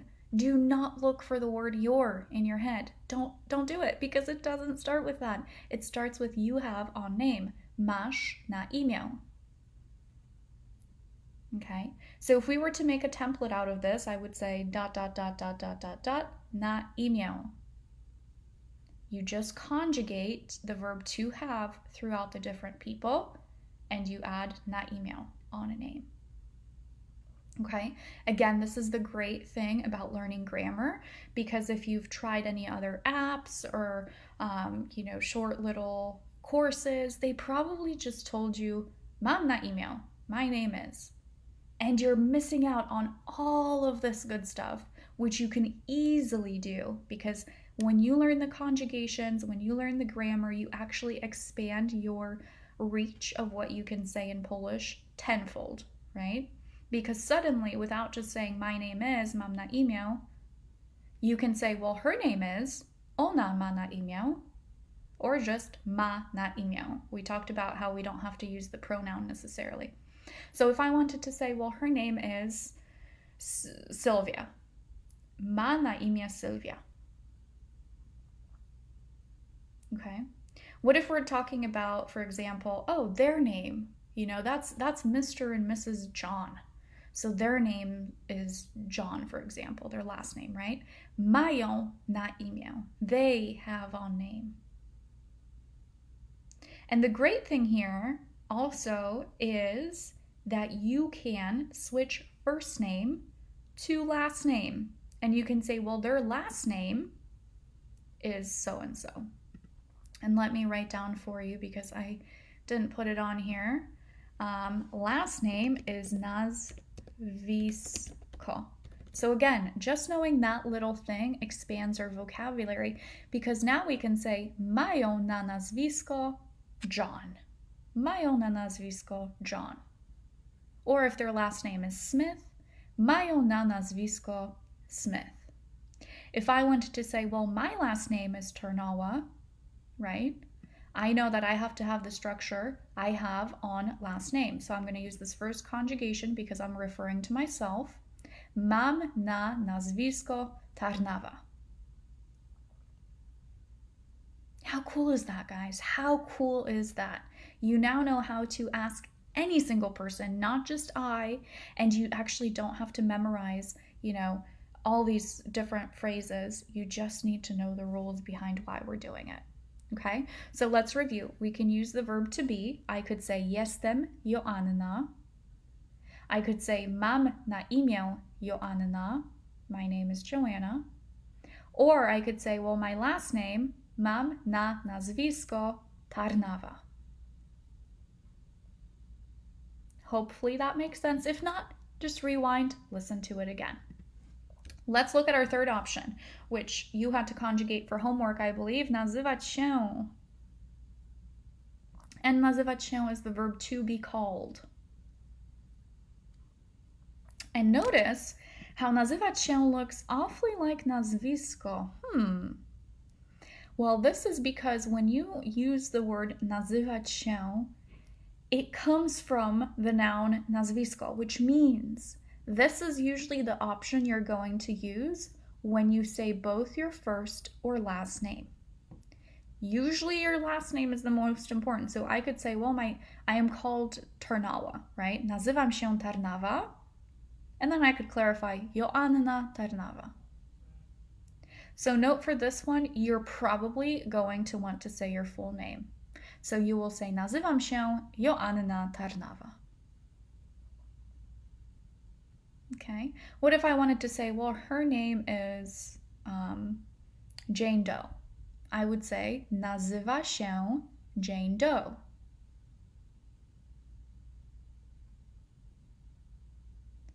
If I wanted to say we are called, nazywamy się. Right? If you are called, nazywasz się. Okay. Let me ask you a few questions with this, and we'll see how we jump back and forth between these three verbs. And I encourage you to play a little game for homework for yourself. Is just, hey, what if I wanted to say I am? Which one would we use? I am. we would say yes them, right? Yes them, I am. What if I wanted to say her full name is? I would say nazywa się, right? Because this is third person, he, she, or it is called nazywa się. What if I wanted to say your name is? I would say masz na imię. Your name is masz na imię, or you have on name, literally. So remembering that we use the verb to have in here. Okay, very good. Hopefully you got that. Feel free to drop any questions if anything is confusing down in the comment box below this lesson. But let's move on to some full sentences. So here's how we would say this. And look, these don't differ whether you're male or female, masculine or feminine, same words. So here are your three options when you're introducing yourself, right? Because that's what we mostly do. We would say yes them. Repeat after me, yes them. Okay, and now say the full sentence for me. So I would say yes them Joanna, and you would say yes them. Very good. Okay. Mam na imię Joanna, and you would say. Beautiful. And I would say nazywam się Joanna Tarnawa, and you would say. Awesome. What happens when we ask a question? Well, super easy. We just take our question word, which we learned when we learned our alphabet and we had our additional reading practice. So you should already know the word jak, which is how, right? So we're going to use the conjugation you have on name because we want to say what's your name. Notice that we do not use the word what. What is co? So again, if you remember that phrase, what's your name, you're setting up yourself for failure from the first word what, because we do not use the word what, we use the word how. So we would say how you have on name. Jak masz na imię? Jak masz na imię? And you would say mam na imię blank. Okay. What if we wanted to say, what is her name? So I remember, okay, I just have to say how, jak, and then ma na imię. And you can throw in ona just to clarify the pronoun if you want to. Jak ona ma na imię? Guys, how great is this? It's so easy. Repeat after me. Jak masz na imię? Jak ona ma na imię? Okay, what if we're at a party, we're at a dinner party or something, and we say, hey, what's their name? I forgot. They introduced themselves, but I can't remember. What's their name? Well, we're going to use the last conjugation for they. We remember we have to use the question word how. Jak oni mają na imię? It's the same thing. Jak oni mają na imię?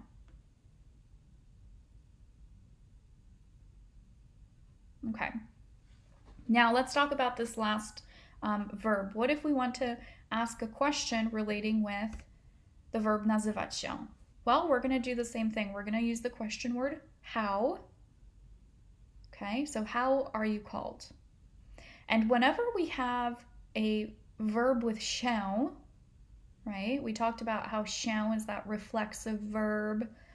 So it basically means you're doing the action to yourself. So when you say I am called, you're doing that action to yourself because you're calling yourself something, right? I call myself Joanna.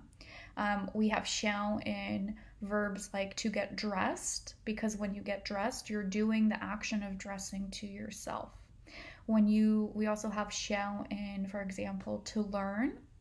When you are learning, you are pouring knowledge into your brain, so you are reflecting that verb onto yourself. Don't feel like you need to memorize that. Just know that if a verb się is grouped with a verb, the reflexive, it's going to usually stay there. So it's going to be in every single conjugation. It's not going away. And when we learn verbs, you'll have it right in the infinitive, so the unconjugated version. Okay, so you'll know, oh, okay, this verb is grouped with shall, which means I need to memorize this verb with shall. Okay, when we ask questions with this verb, you just put shall. This is called inversion. You just put it in front. How easy. Look, so we have jak, how. We inverted the shall, so we put it in front of nazywasz. So how are you called? Jak się nazywasz? How is she called, or what's her full name? Jak ona się nazywa?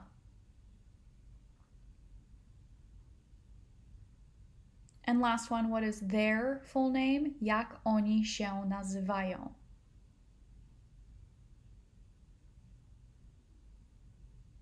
Awesome. Good job, guys. Hopefully this makes sense. Hopefully you repeated everything after me.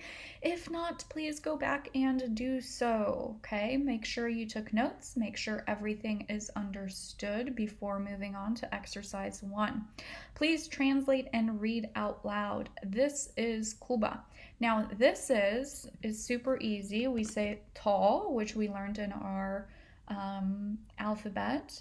We know is. Is comes from what? The verb to be. We have he, she, and it is. This is our conjugation is, right? I am, you are, he, she, it is. So we just take off the pronoun and we're left with jest, which is is.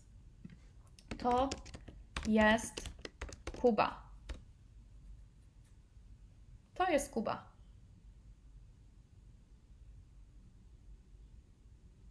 Okay. Feel free to take a shot at this if you want, and then just click play when you want to see if you got it correct. What is your name? So I know that my structure in Polish isn't what. I'm not starting off with what, because as soon as I think co, I'm already incorrect. That's not how we ask the question. I remembered, okay, well, Joanna said we start with how, and my structure is how you have on name. So how. Next, I need the word you have, which we remember from last class is masz. Jak masz on name, na imię. Oops. Na imię. And let's see, gonna try to grab my accent because it's not working. There we go. Okay. Jak masz na imię? Question mark. Her name is Anya. So again, we're not starting off with her. We don't even know that word yet. Her. We know we have to say she has on name. She, ona, has, ma, on name. Well, it's going to be the same thing it was in here. Na imię.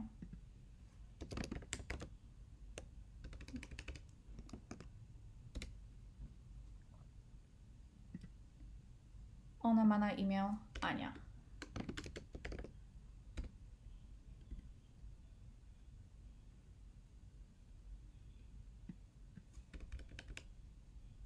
Whatever happened to our little text here? Okay.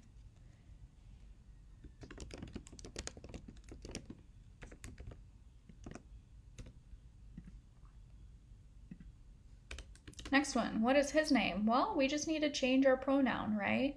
So, jak on ma na imię?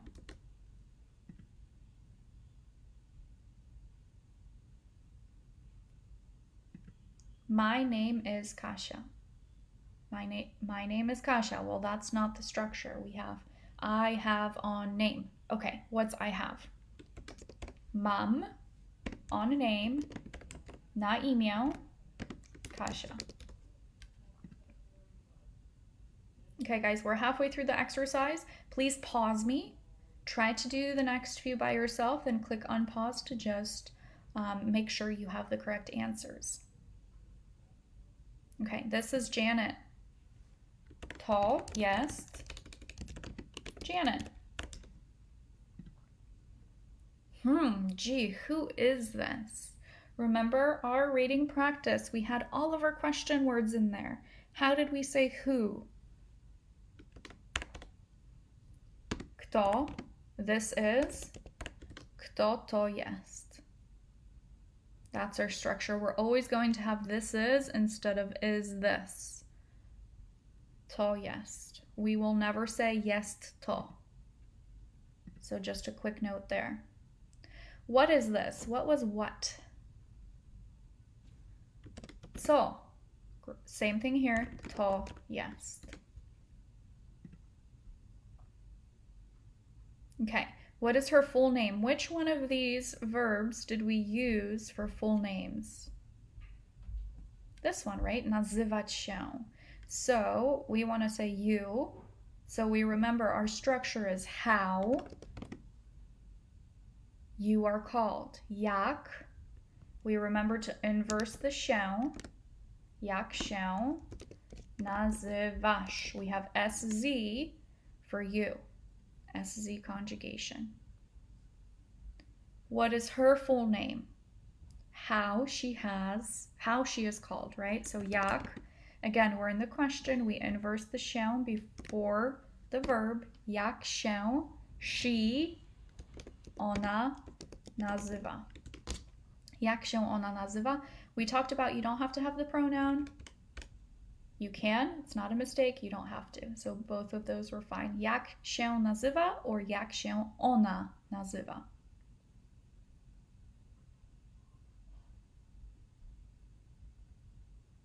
All right, guys. If you have any questions, please write them down in the comment box below before you forget them. I want to answer any questions you may have. Hopefully, you found this to be super transparent and simple. If not, then you need to review your verbs. And that's okay. It's going to take a little bit to remember all of this, right? We just learned our verb conjugations yesterday, so feel free to review those notes. I highly encourage it. Make sure this is clicking for you. You understand what we're doing. And if you're ready, we're going to actually do a little bit more today. How cool. Okay. So here we're just going to read through some sentences and we are going to put formal into the mix because the Polish language is very formal. So if you don't know somebody, you should actually say, what is your name, ma'am? Or how are you called, ma'am? Or how are you called, sir? What's your name, sir? So we will see what that structure is. And then we will also look at, well, what if I want to say and you, right? My name is Joanna, and you, and yours, right? And then, of course, we'll want to say, well, nice to meet you at the end. So we'll also talk about that. So let's go back up here. I am, of course, going to have you read first. Then we'll analyze the structure of our sentences and translate. So go ahead and grab this first one. Please be sure to pause me. I might not give you as much time as you need. That does not mean you should go any faster. It just means you need to utilize that pause button, okay? All right, so we read the first sentence, right? So now repeat after me. Jestem Andrzej. Andrzej. Jestem Andrzej. Which means I am, jestem, Andrzej. I'm Andrzej. Okay, now he's going to say, well, my name is Andrzej. Go ahead and read this one. Mam na imię Andrzej. Mam na imię Andrzej.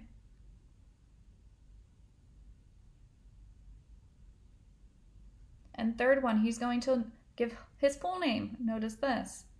Full name, because we are using the verb nazywam się. Nazywam się Andrzej Kowalski.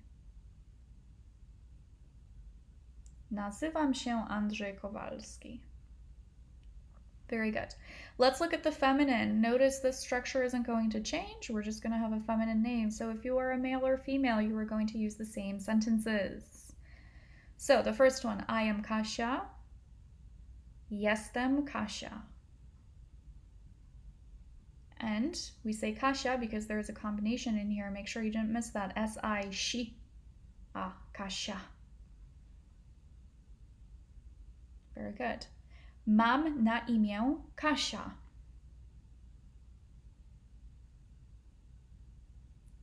I have on name Kasia. Mam na imię Kasia. So my name is. And last one, she is going to say her full name. Nazywam się Kasia Pawłowa. Pawłowa. Pawłowa. Very good.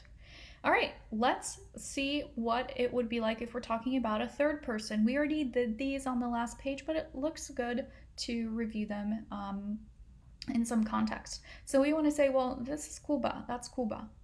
To jest Kuba. If we jumped to feminine, we would have, read this sentence. To jest Justyna. Okay, now we want to say, well, his name is Kuba. He has on name Kuba. On ma na imię Kuba. On ma na imię Kuba. Remember, this is our template. You just have to change your conjugation of to have in order to change your people, right? So her name is, his name is, my name is, your name is, our name is, and so forth. So if we want to say her name, so she has on name Justyna, ona ma na imię Justyna. Ona ma na imię Justyna.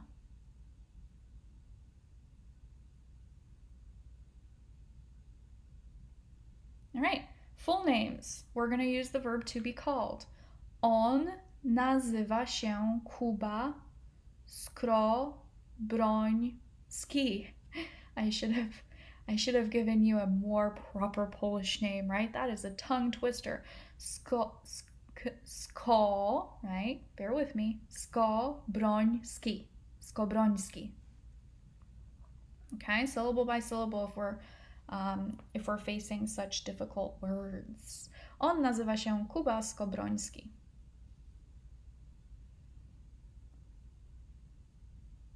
All right, her full name, she is called. Ona nazywa się Justyna Wrońska. Wrońska.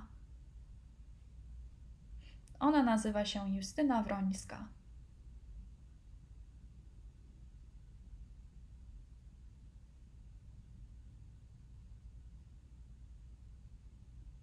All right, formal and informal.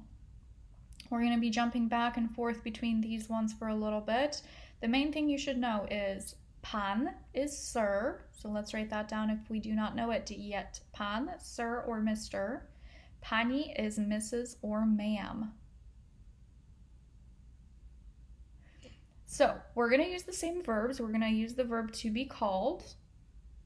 And we're going to use the same structure, have on name.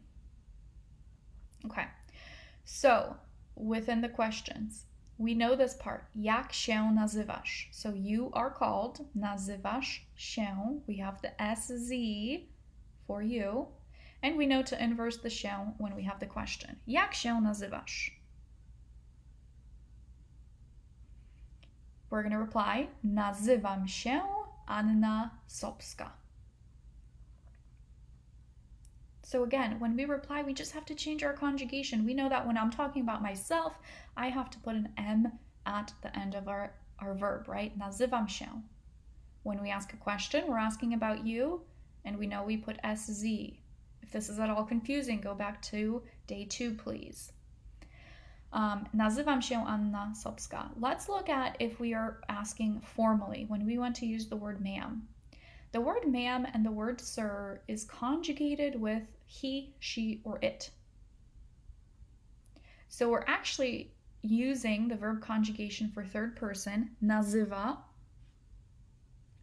okay, but referring to you, okay? So we say, jak się pani nazywa? So you have to have the pronoun in there if you want to be formal. You have to say the word ma'am. And then conjugate with third person. That's all you need to know. So we conjugate our verbs with he, she, or it, because pani is technically a she, it's ma'am, but we're saying, what is your name, ma'am? Jak się pani nazywa? And then she would reply the same way. She would just use our same conjugation because when she's replying, she doesn't have to say ma'am, right? Because she's replying about herself. So this is not different than this. Nazywam się Sylwia Prosta.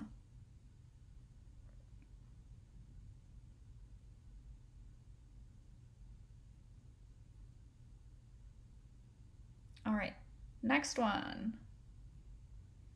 If we want to say, what's your name? Informally, we would say how you have on name. Jak masz na imię? Okay. If we want to say formal, we would say third person conjugation of has, right? Like she has. Jak ma pani na imię? Jak ma pani na imię?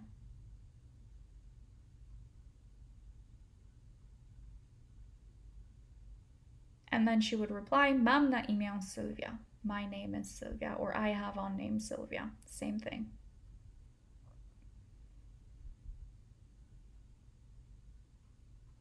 All right, bear with me, we're almost done.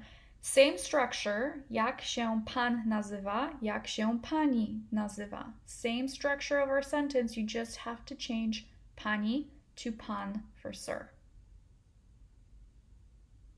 Jak się pan nazywa? And then you see that informally it's the same thing. Jak się nazywasz? Right up here, jak się nazywasz. Okay, so the main thing to remember with formal is you have to say your pronoun for Mr. or Mrs. And you have to conjugate the verb in third person, remembering that you are referring to you. So what is your name, ma'am? We just have to conjugate the verb in third person, he, she, or it. Jak się pan nazywa? And jak ma pan na imię?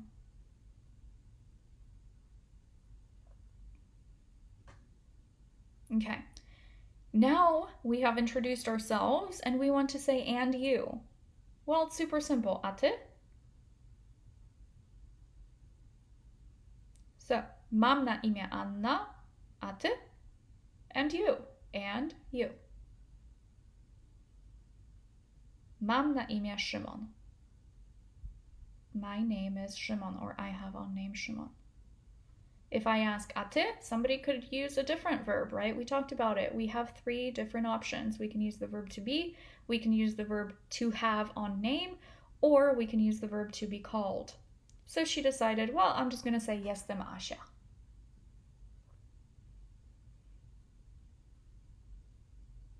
And this is actually a funny note here.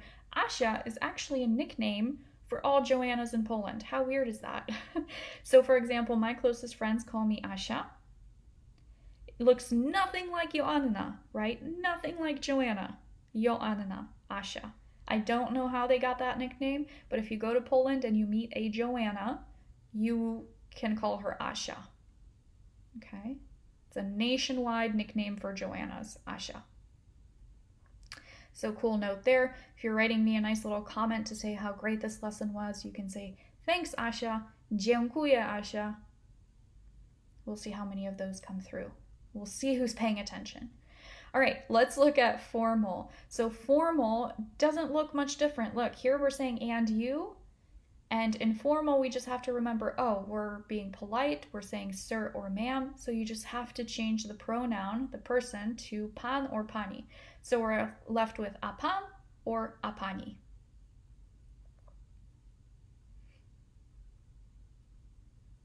Okay. Let's look at our answers. We want to say nice to meet you. Let's look at informal first. So we have nice, miło, me, which is a conjugation of me.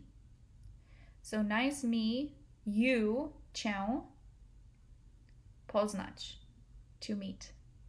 This is our actual verb. You know how we know it's a verb?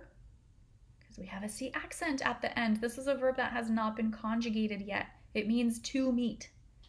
Nice, me, you, meet. That's what we're left with. Don't ask me why the structure is like this. Just remember, miło mi cię poznać.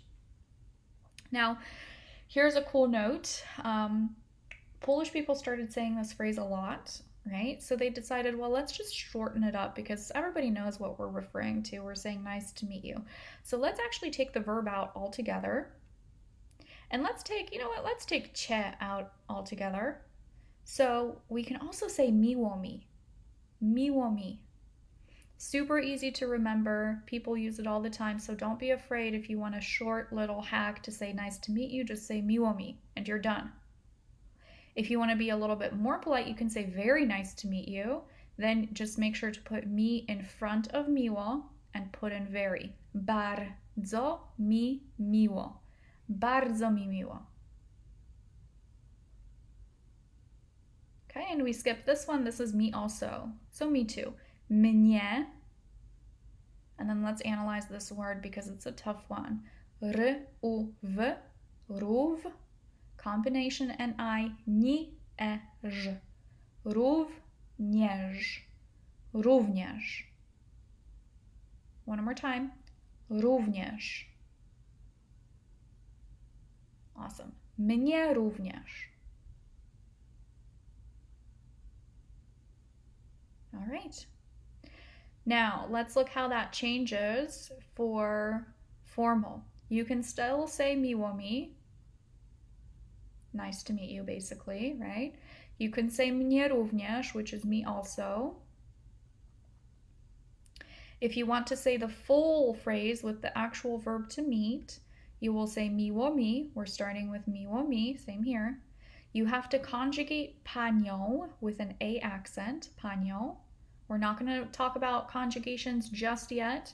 Just know that in Polish you conjugate nouns and you conjugate adjectives. Pani becomes panią. Poznać, to meet. Okay, so you just have to change your you. This is also a conjugation of you. Ty becomes cię. Pani becomes panią. You just plug it in. Miło mi panią poznać. And then pana is a conjugation of pan. We have this little man here, right? Makes it easier to remember. Miło mi pana poznać. Nice to meet you, sir.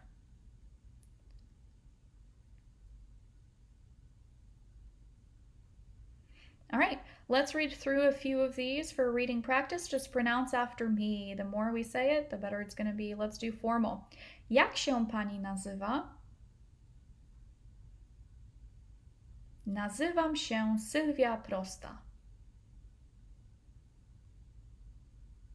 Jak się nazywasz? Nazywam się Anna Sobska. Jak się pani nazywa? Jak ma pani na imię?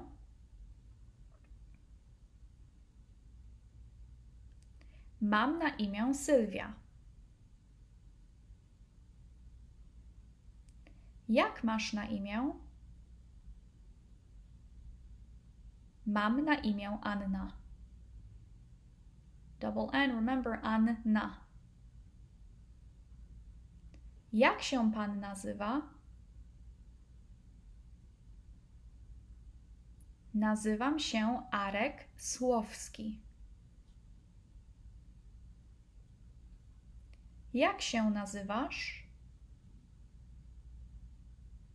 Nazywam się Jan Woźniacki. Woźniacki. Nazywam się Jan Woźniacki. Jak ma pan na imię? Mam na imię Arek. Jak masz na imię? Mam na imię Jan.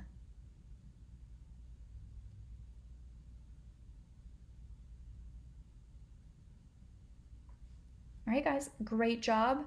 Make sure to play around with this page a little bit. Get to know every single one of these conjugations. Make sure you understand the structure. If you have any questions, again, I highly encourage you to drop it in the comment box below.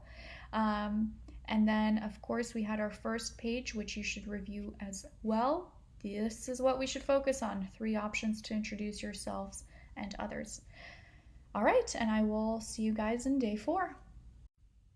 It's day 4, everyone. Congratulations for making it this far. Hopefully you are reviewing your notes. You are practicing everything that we are learning. Remember, what you put into this course is what you will get out. If you just listen to my lectures, that is not enough to fully feel confident and comfortable with the content that we are practicing.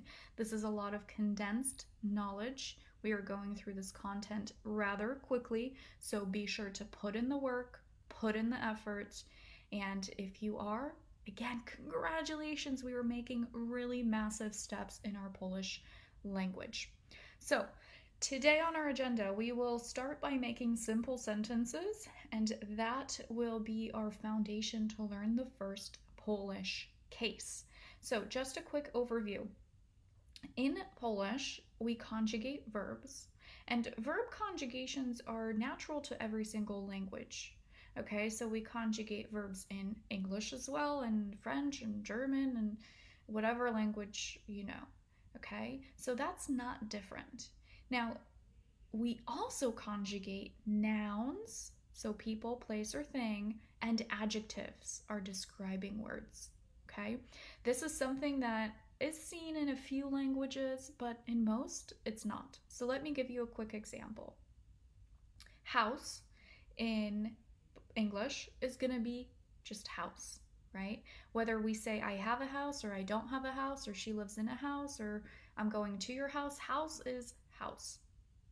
Versus in Polish, we have different endings on house depending on the context.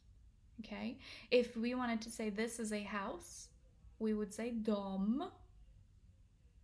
If we said this is, hold on, let me just show you this in writing, it will be easier. For example, dom, if we wanted to say to jest dom. However, you will say I live in a house, mieszkam w domu. Because our context changed, we have to have a different ending on domu. And there are, 7 different instances that dom would change. So for example, if I say I live in houses, mieszkam w domach. Okay. So this word will change, and this is what we mean by conjugating nouns. Okay. Same thing if I wanted to throw an adjective in there. If I wanted to say new house, to jest nowy dom. Mieszkam w nowym domu. Mieszkam w nowych domach. Okay, and these are just 3 examples, okay? But know that based on the context of the sentence that we're speaking with, right, the conjugation and the ending of the noun and the conjugation and ending of the adjective changes based on the context. Now, in this course, we will just be covering the first case. So we will learn the endings that we have in the first Polish case, which is called mianownik, and we will have that on the next page. But before we do, let's cover the usage, okay? And the usage of mianownik is usually with simple sentences. That's why we are going to make simple sentences and learn the first Polish case. So if you're confused right now, don't worry, I will clarify, right? It's okay to be confused. We have to have time for our brain to process new things. And just stick with that process, okay? So let's start off with simple sentences, and this is all mianownik, okay? So it's the first Polish case. That's all you need to know right now. Just know that we are in the first Polish case right now, okay?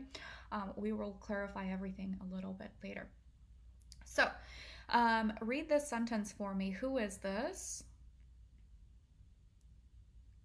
Kto to jest? Kto to jest? Who is this? Okay, so these sentences, these 2, what is this? How would you say that? Co to jest? Co to jest? These 2 sentences are questions we ask when we have no idea, right? Who is that? I have no idea. I don't have even a prediction. I can't remember that person's name. I don't know who that is. I don't know if it's Annie or if it's Sylvia or if it's Joanna, right? I don't know. That's why I'm just saying, who is this? Kto to jest? And notice our literal translation, we're actually saying kto, who, to, this, jest, is. Who this is, what this is. Okay? So remember that construction. Now, what happens if I have some sort of idea about what we're talking about, right? I think that's Annie, I think that's Sylvia, but I'm not that sure. If I have a prediction, we would say, is this? Czy to jest? Repeat that after me. Czy to jest? Okay, so here you actually have to give me an option. Notice that we have these dots, right? So you either have to say, well, is that a phone? It looks like a phone, but I'm not sure, but I'm pretty confident in this. I just want clarification. Czy to jest telefon? Okay. If you think it's a woman, czy to jest kobieta? Repeat that after me. Czy to jest kobieta? Great. Czy to jest telefon? Awesome. So this is an option if you have a prediction, okay? If you go to Poland and you're touring a city and you think it's Main Street. I think I'm on Main Street, but I'm not quite sure. I just want to double check. I would say, czy to jest ulica Main, right? Czy to jest ulica Main? We know ulica from our alphabet, right? Awesome. Now, if I have no idea what it is, I would say, co to jest? What is it? And our reply to that would be, to jest telefon. This is. Or, co to jest? To jest dom, for example. If I say, kto to jest? Who is this? You would say, to jest kobieta.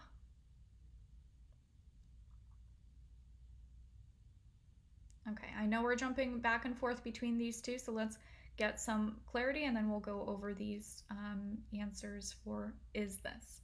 So, kto to jest, co to jest, you use when you have no idea. You don't have any predictions. That's why you're asking an open-ended question. You're not giving any sort of indication as to what you think it is. Who is it? What is it? Okay, that's our construction. Then to reply, you just use to jest. It's right in here. To jest. And then you give your answer. To jest kobieta, to jest telefon. And of course, these are only examples. You can put anything you want in there, but that's obvious.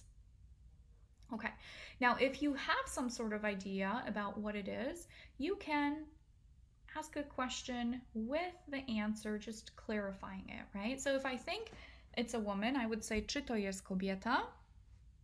And then we would have our affirmative answer right here, tak, to jest kobieta. Okay, now what if it wasn't? Here's our negative. We would say, nie, to nie jest kobieta. And of course, the no in front, you can always skip. You don't have to say it double. You can just say this is not without the no, right? To nie jest kobieta. Okay, same thing for things. Czy to jest telefon? Tak, to jest telefon. Or nie, to nie jest telefon. Okay. Great job, guys. Let's go ahead and move on to our second page here.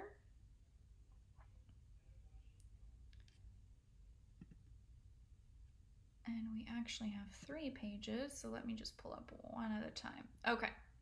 Mianownik case. This is our first Polish case. And I gave a little bit of an intro in the beginning saying that this is conjugating nouns and adjectives. Every single Polish case conjugates nouns and adjectives. And to actually better understand this, let's do page 3 first. This is really helpful.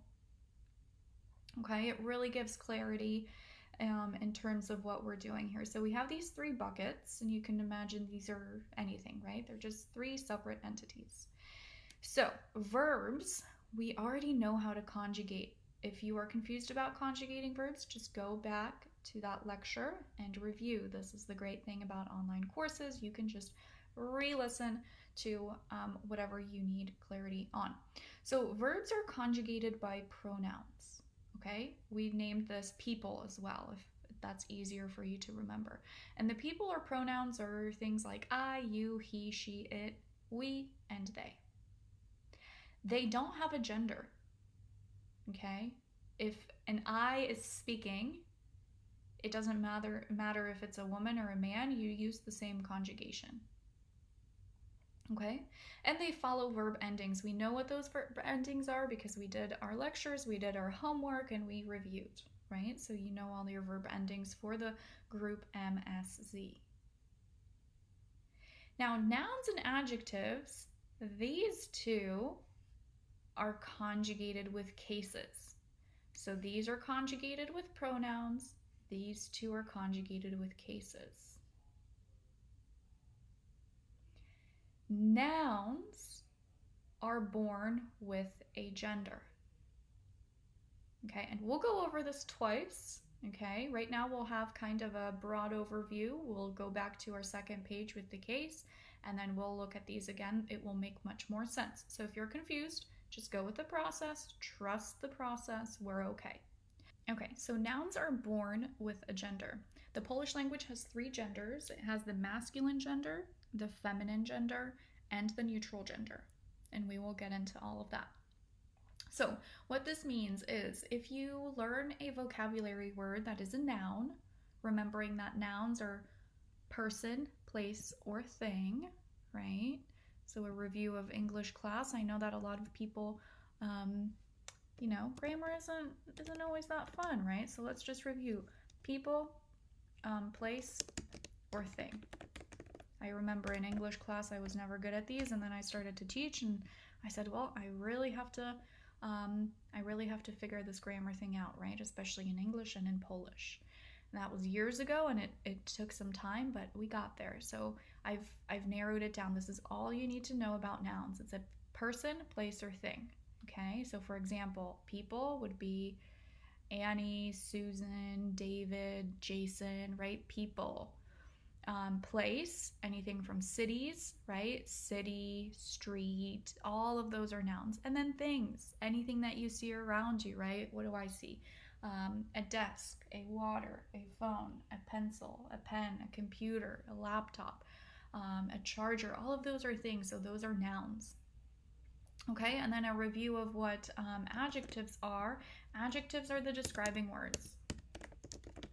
So these are the words that tell us what kind of noun is that? What is that noun like? So for example, I would say Krakow is a beautiful city. Beautiful would be an adjective, okay? I could say my pen is black. Pen would be a noun because it's a thing. Black would be the describing word. It would be the adjective. Okay, so if you can remember that, that's all we need to know in order to be able to transition this knowledge into Polish. So, nouns, people, place, or thing, are born with a gender.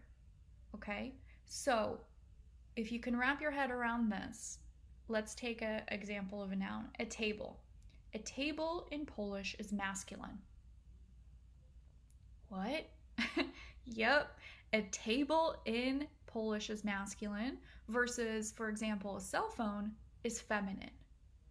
Okay? And then a window is neutral. Those are just 3 examples. Well, how do I know this, Joanna? And will I have to memorize this? Like there are thousands, right? Millions of vocab words that are nouns and adjectives. How do I know? Well, we're going to learn a trick. Just like we learned a trick with verbs, we are going to learn a trick with nouns that is helpful. Now, why do we even need to know the gender of nouns? This is why. Noun and adjectives need gender agreement. Okay? They need gender agreement. So if a noun, like table, is masculine, the adjective is that annoying friend that wants to be just like the noun in every single sentence. Okay, this is a good simile to remember. Please write it down. So nouns are very confident. They are born with a gender and they never, ever, ever, ever, ever change. Okay, they don't change. Each noun has their individual gender. When a table is masculine and it decided to be masculine, it will always be masculine, no exceptions. It will not change. But adjectives just want to please nouns. They're that annoying friend who does everything that you do. They want to follow you, they want to be just like you.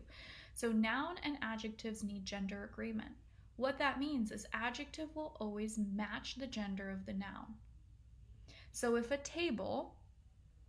we say this is a table, we don't have an adjective in there. But let's say we want to throw in an adjective. We want to say, well, this is a very old table. Now, because old wants to match the gender of the noun, we will have to use a masculine noun. But if we want to say this is an old cell phone, and cell phone is feminine, the adjective would also have to be feminine. So we would have to change the gender of the adjective to be feminine. What that means is for every single adjective that we learn in Polish, old, new, small, big, long, short, and thousands of others, we will have 3 genders of an adjective versus nouns only have 1. And our last point here is they follow case rules. I already told you that. These two are grouped together. They follow case rules. This follows pronoun conjugations. That was a lot, right? That was a lot, but bear with me. Like I said, follow the process, trust the process. Let's go back to learning about mianownik, and we will go back to our buckets, and when we look at them a second time, they will make much more sense. I promise. Okay, let's talk about usage. Well, why do we even use mianownik cases? Well, like I told you before on our house example, we have to change the endings of nouns and adjectives based on the context that we say in a sentence. So if I say this is a house versus I live in a house, in Polish, that context changes, right? So mianownik case is simple sentences. It is the first case of the Polish language. That's easy to remember. Whatever, it's the first case. Okay, got it. It is used to give information about the subject in a sentence. Okay. It shows who or what is performing an action. Okay. It answers the questions kto, who, and co, what. And it is usually used for simple sentences such as kto to jest Amy, co to jest samochód.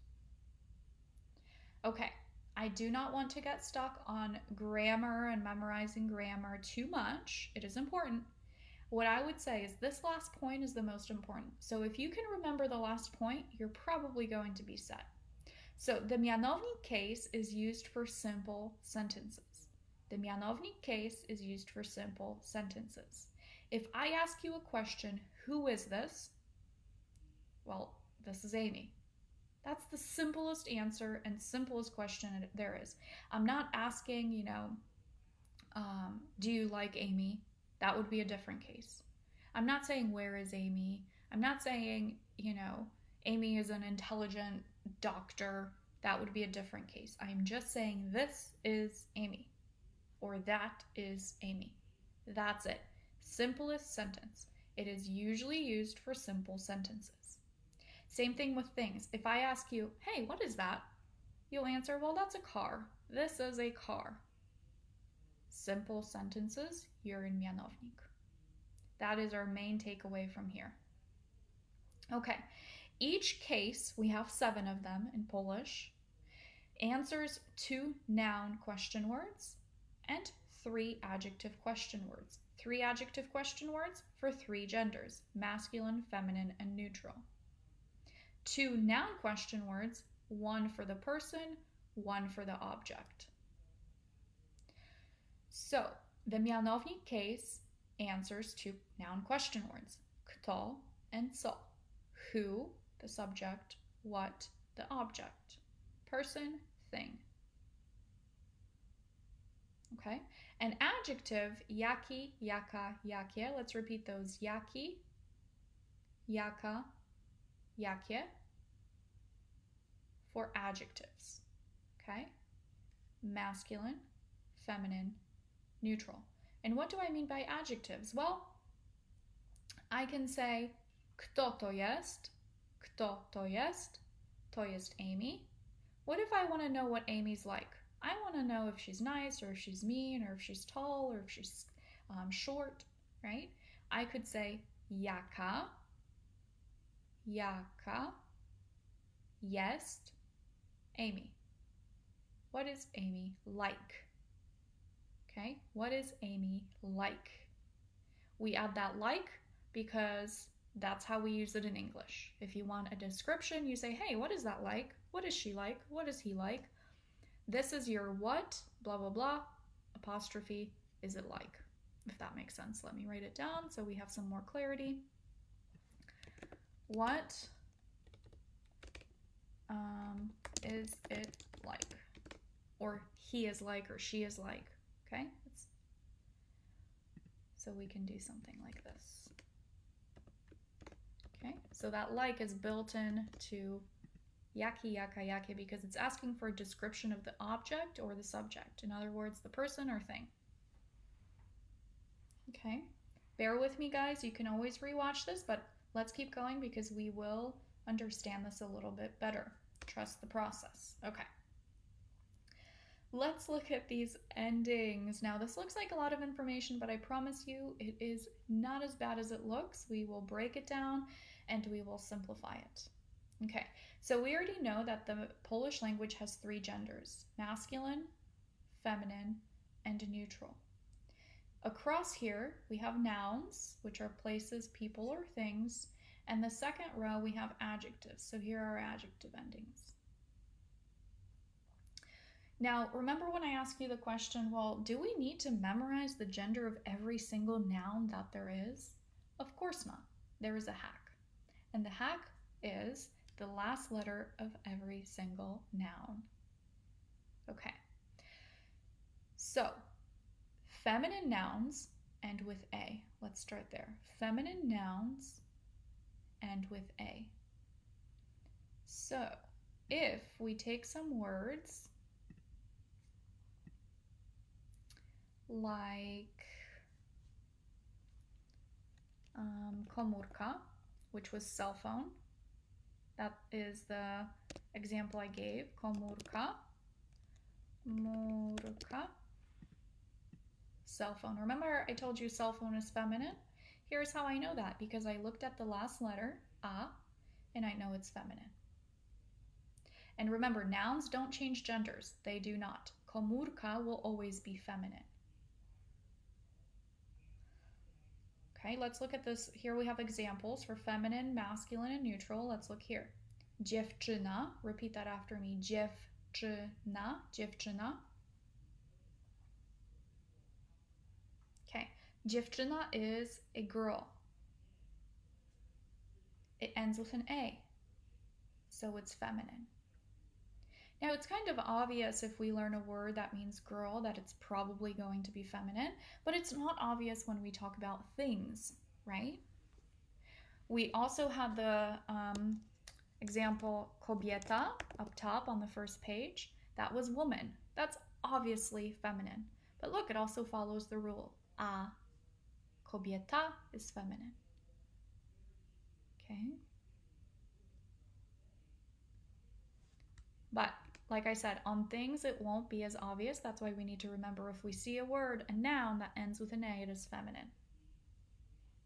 And let's talk about the fact that adjectives like to follow nouns. So in this case, the adjective, feminine adjective, will end with a as well. So if we wanted to say this is a good girl, to jest dobra dziewczyna. Notice dobra ends with an A because it has to match the noun. So adjectives will change gender to fit the noun. All right, neutral. If a word, if a noun specifically ends with O, E, or E accent, let's say that again. O, E, E accent. One more time. O, E, E accent. That's all you have to memorize. O, E, E accent is neutral. So if we look at this sentence, dziecko, dziecko, it ends with an O. We know it's neutral. Okay, let's look at the other nouns. Mieszkanie, look, it ends with an E. O-E-E accent. E, neutral. Got it. Dziecko means child.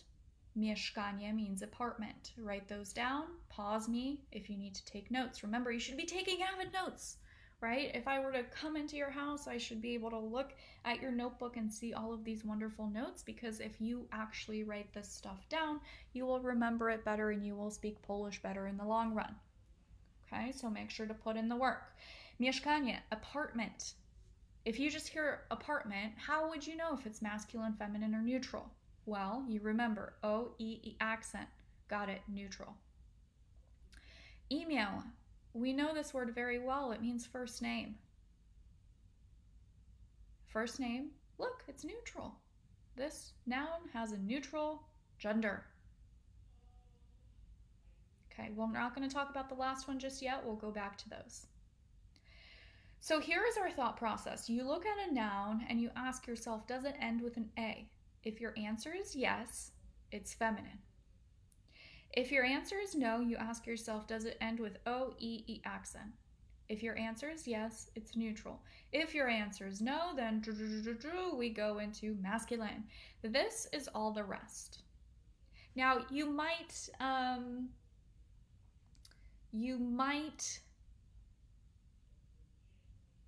listen to other lectures or read in other textbooks where people say it ends with a consonant, but that's not always correct. Okay, for example, some people think, well, Y, for example, a Y is not a consonant, and it not necessarily would be masculine, right? So I just said all the rest. If it's not A, if it's not O, if it's not E or E accent, it's masculine, okay? And that is usually the easiest way to tell. So for example, chłopiec, repeat that after me, chłopiec. Very good, that is a boy, chłopiec. And chłopiec ends with a C, does not end with an A, O, E, E accent, so it's masculine, and this means boy. Koń, for example, is a horse, ends with N accent, you know it's not any of these, so it's masculine. And we'll leave the last one for a little bit. Those are our exceptions, because Polish is very rebellious. It does not necessarily like to follow all the rules that they put in place, so there are many exceptions that don't follow those rules that we'll go over. But let's not worry about that just yet. Let's look at our adjectives. So, quick review before we get into adjectives. Noun have a gender. They will never change their gender. They are born with a gender. They're confident with that gender, period. Adjectives are the ones that follow the nouns. We need adjective-noun agreement in every single sentence. Just like we had to jest dobra dziewczyna, because the noun is feminine, we need a feminine adjective. Let's notice what happens to dobra in, for example, a neutral sentence. We establish that dziecko is neutral because it ends with an O. So in order to say this is a good child, I have to put E on the adjective. It changes. So neutral adjectives end with E, and I'm left with to jest dobre dziecko. This is a good child. Here it was dobra. Dobra still means good, but it's dobra feminine. Here it's dobre neutral. Okay? This is another point that the last letter of every single Polish word, no matter what it is, a noun, an adjective, a verb, is very important because it is a one-letter difference between saying a correct sentence or a slightly incorrect sentence. So if I wanted to say this is a good child, I have to have gender agreement. I have to say to jest dobre dziecko. If I want to say this is a good girl, I would have to say dobra dziewczyna because of gender noun agreement, gender noun and adjective agreement. Let's look at the last one, which is masculine. We established that chłopiec is masculine because it ends with all the rest. And we have Y for the masculine adjectives, which means I have to change dobra and dobre to dobry. Okay, And when I bring this example up, let me show you something. Dzień dobry. Dzień is day, right? Let's talk about what gender this is. It's not A, so it's not feminine. It's not O-E-E accent. It's not neutral, therefore it's masculine. If I wanted to say good day or good morning, what would I have to do? I would have to say dobry, and then I know dzień is masculine, so I have to pop a Y on dobry. And I'm left with dzień dobry. Good morning or good day. That's where it comes from. How cool, right? Okay. Let's look at the next one. Brązowy is brown. Okay. We established koń is a masculine noun, so I have to put Y on brązowy. Okay. But let's look at neutral. Mieszkanie, I want to say this is a brown apartment. Mieszkanie is neutral, so I have to change brązowe because I need that gender agreement between the adjective and the noun. Okay, let's look at our exceptions. Now, this isn't going to be too complicated. For example, sometimes feminine nouns end with I. I don't want you to worry too much about this right now, okay? But for example, pani. We know that pani means ma'am. Meaning will always trump gender. So if the meaning internally of this word is something that's feminine, like ma'am or Mrs., then we just say, okay, that's going to be a feminine noun.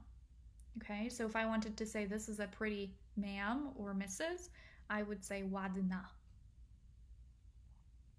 We also have exceptions in a neutral. For example, sometimes neutral nouns will end in um, like muzeum. Okay, so just an exception to watch out for. And then we will also use a neutral adjective to describe a neutral noun. So we would say to jest małe muzeum. Okay, and then sometimes masculine nouns will end with A. Now, again, this is the same thing as we had with feminine in terms of meaning. So, mężczyzna is man. That word internally means man, so we're not going to put a feminine gender on that. We would say, okay, since you mean man, you can be masculine. Mężczyzna. So we would use a masculine adjective in order to describe that. Przystojny mężczyzna. Okay? Now these exceptions are just that, exceptions. They're not going to show up too often. So what I would say is focus on these main ones first, and then when you feel comfortable, then start bringing in your exceptions, okay? Now let's look at adjective exceptions. And this is very simple. If we have a K or a G at the end, we're going to put I instead of Y. And in neutral, if we have a K or a G at the end, we're going to add I, E, instead of just E. Let's look at an example. Right here. Długie, this should actually have an L accent on there. I'm going to have to fix that. So if you have this printed out, just put an L accent on there. This means long. So this is a long first name. Because this word has a G at the end, I remember, okay, K or G, I-E instead of just an E. To jest długie imię. Okay. We don't have an example in masculine, so let me quickly think of one right here. Wysoki, which is tall. Okay. Because we have a K at the end, I have to say, okay, I instead of Y. So if I wanted to say this is a tall boy, I would say to jest wysoki chłopiec. And this is a masculine adjective. Okay, guys, that's mianownik. So let's review real quick.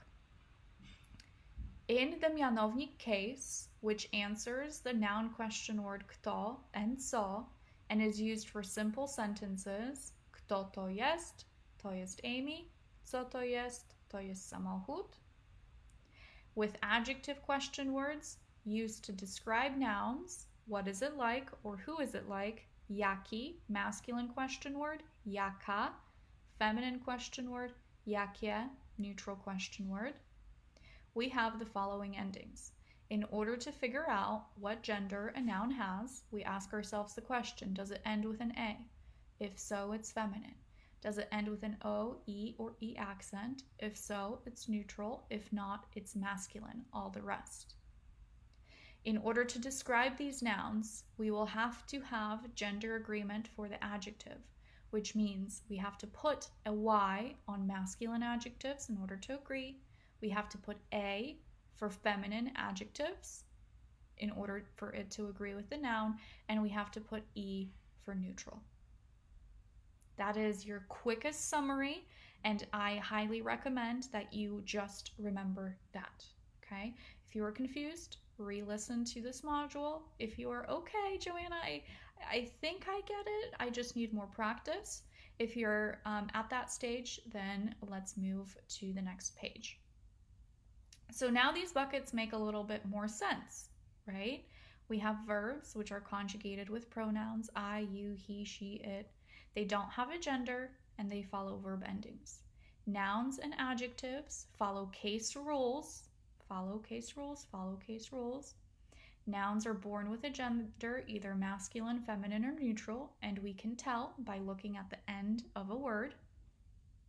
Each noun has their own individual gender, and that gender won't change.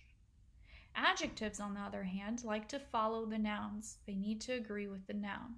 So they match the gender of the noun, and we can change the gender based on the gender of the noun. Okay? All right. Good. Let's do some practice. If you printed this out, I highly recommend you just circle, right? If not, you can put a little masculine in the column here. Okay? So let's go ahead and look at these. I would say, to jest pyszny sok. So sok is juice. And I look at this word because it's a noun. And I figured out, okay, it ends with a K, so it's masculine. And then the noun ending is all the rest, so I'm just going to put lines in there. And the adjective ending had to match our noun. So it had to match the gender, so we put Y, pyszny. So the adjective ending is Y. Okay? Let's do the next one. Let's do this together, and then the rest I'll have you lead the way, and then we'll connect to go over our answers. So, to jest, read this for me. Fajna grupa.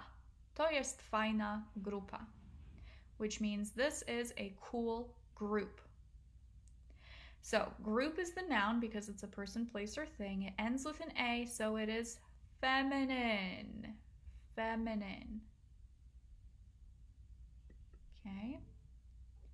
So the noun ending is A, and the adjective ending, because nouns end with A and adjectives in feminine also end with an A. So that's how they agree. Read the next one.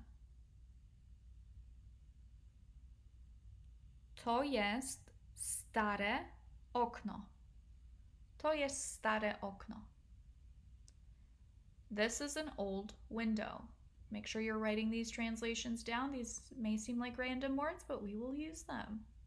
This is an old window. Okay, well, okno ends with an O. So it's not an A, so it's not feminine. Is it O, E, E accent? Yes, it's an O. So it's neutral. Circle neutral. The noun ending is O. And because we have to have the adjective agree with the noun, the adjective ending for neutral is E. Okay, you take the lead on the next one. Connect with me to just review. Make sure to pause. And when you've done them, let's go ahead and review. To jest piękna kobieta. Repeat after me. To jest piękna kobieta. This is a beautiful woman. Kobieta is the noun. It ends with an A. Feminine. Feminine. Let's circle feminine. Piękna, beautiful. The adjective had to follow the noun. And we know that adjectives in feminine end with A. Next one, say it first. To jest czerwony, czerwony kubek, kubek. Kubek is masculine because it doesn't end with an O, E accent or an A. Masculine. The noun ending is, in this case, K, or we can just say all the rest, right? Because that's the rule we've learned. And the adjective ending is a Y. Read the next one for me.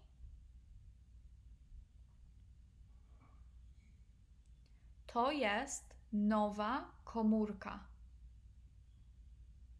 To jest nowa komórka. Ends with an A. Feminine. This is a new cell phone. Noun ending A, adjective ending A, because AA is for feminine. Next one. To jest brązowy koń. This is a brown horse. Koń, ending masculine because it doesn't end with A, O, E accent. Masculine, let's circle masculine. And our noun ending is all the rest. Our adjective ending is Y.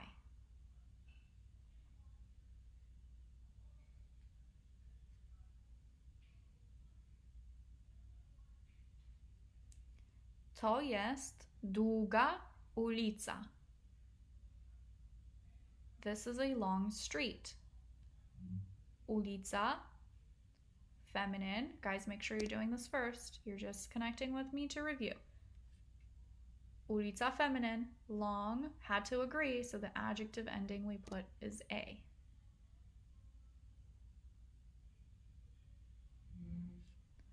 To jest duży hotel. This is a big hotel. Hotel doesn't end with A, O, E accent, or E, so it's masculine.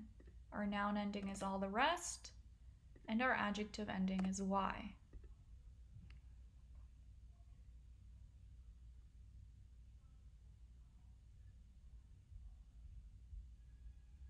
Okay, and that wraps up this module. Be sure to re-listen to this lecture if you are confused, okay? Make sure to go over your notes first. If you have any questions, drop them in the comment box below. Hey, my beautiful people, let's go ahead and start with our day 5, where we'll be talking about navigating the Polish menu. Now, if you've ever been to Poland, you have obviously tasted their amazing food, right? And if you haven't been to Poland yet, well, you just have something to look forward to. Polish food is by far one of the best cuisines that I've ever had. I will say I'm a little bit biased, obviously, since I was born there, and this is kind of the food that I've been raised eating, right? But nonetheless, I feel very confident that when you do visit Poland, or if you visit a Polish family or friends, you will absolutely fall in love with Polish cuisine. So with that, I have this sample menu prepared for us where we'll read off some of the most popular items that we would have on a standard Polish menu. And then also in our lessons, we'll cover how to potentially order in a very simple way so that you really have those basics down and you're feeling a little bit more comfortable. So with this, as per usual, I'll have you read off the word first. We'll translate right next to it so we know what we're talking about. And once you read, I will pronounce after you so that you know you're saying it correctly. So let's go ahead and start with this one. Zuppe. And Zuppe means soups. Zuppe. Okay, grab the next one.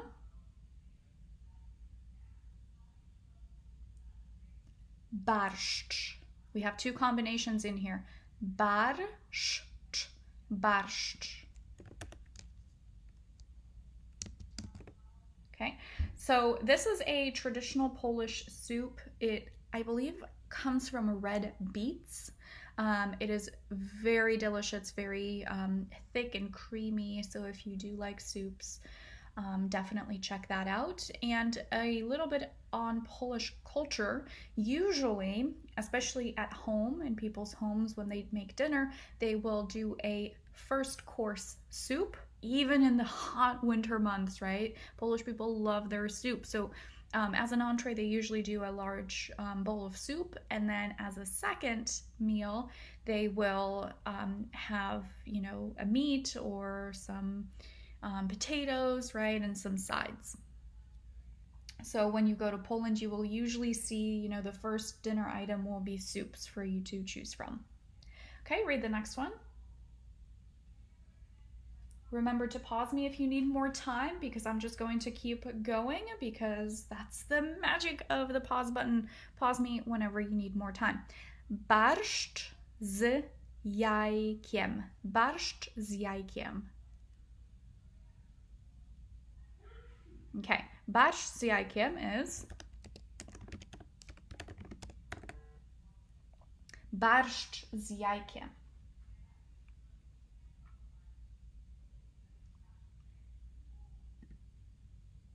Okay, and that egg will probably be chopped in half, and it will just be sitting in your soup. It is really, really good. Next one.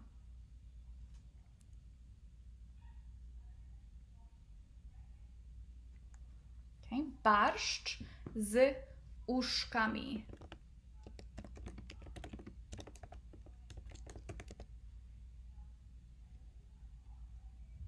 Okay, now obviously if you see this somewhere else, right, you're going to be able to group it with a different meal, right? So if you see on the menu with a different meal, like z jajkami or z jajkiem or z uszkami, you will know that that is with egg or with dumplings. Okay, grab the next one.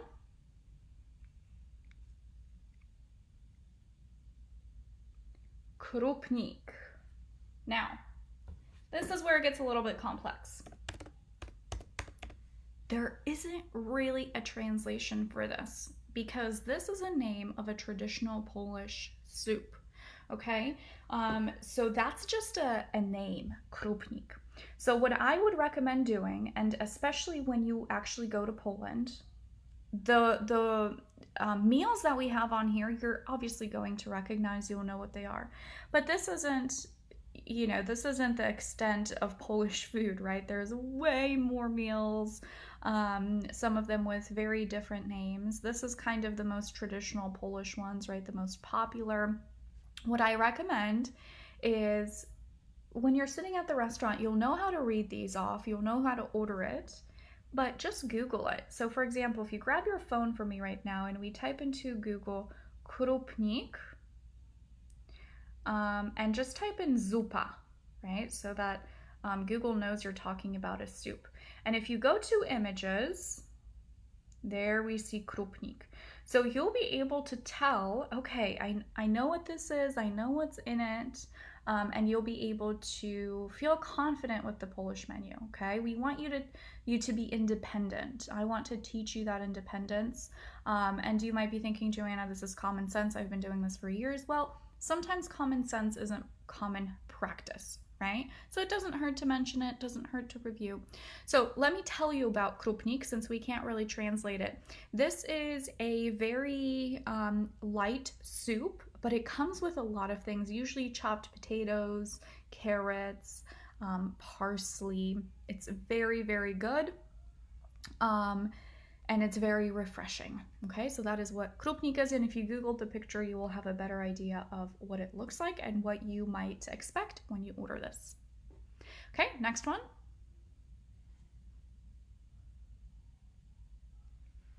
Zupa ogórkowa. Zupa ogórkowa.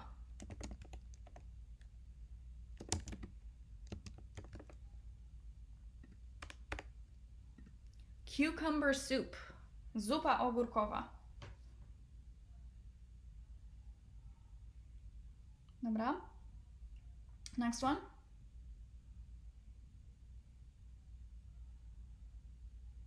Rosół z makaronem. Makaronem. Rosół z makaronem. Rosół is an additional traditional name, right? Rosół. It is for chicken soup with macaroni.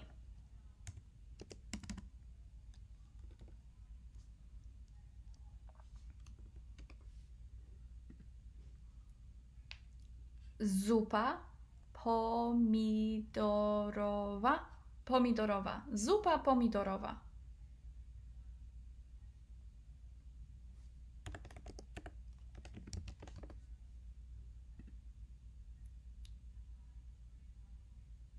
Zupa grzybowa. Zupa grzybowa.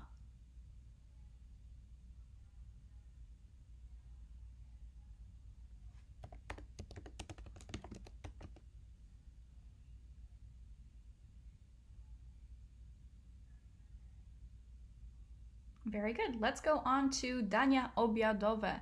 Now, dania is meals. Obiadowe comes from obiad, which is dinner. Meals. Dinner meals. You could alternatively say dinner dishes. Okay. Go ahead and read the first one for me. Kotlet mielony. Okay. Mielony comes from ground, like ground beef usually. So if you see this in a different context, that's what it's going to mean. And kotlet, what does that look like? A cutlet, right? So this is a ground cutlet. Kotlet mielony comes from ground beef. We could also call it meatloaf. Okay, because that's essentially what it is and what it will look like.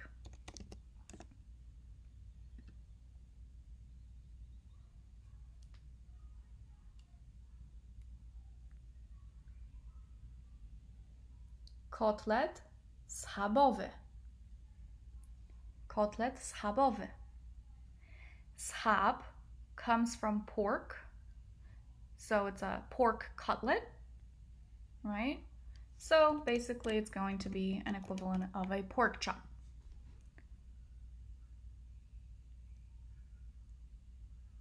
Okay, here's my personal favorite, kotlet wegański. Kotlet wegański. You will not know the difference if you order this. It will taste just as good as these ones. So kotlet wegański is a vegan cutlet. Następne, next one.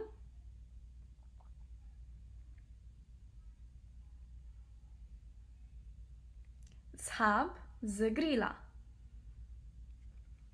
Okay, so grilla obviously comes from a grill, right?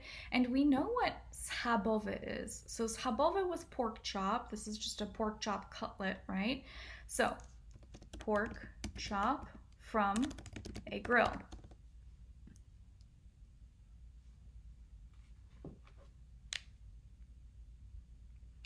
Udko kurczaka.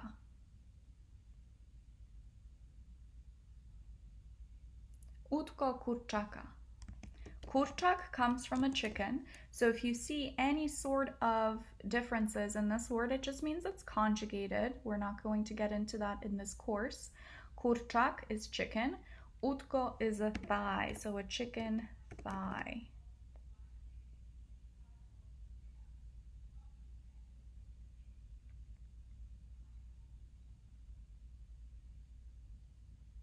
Okay, następna, next one.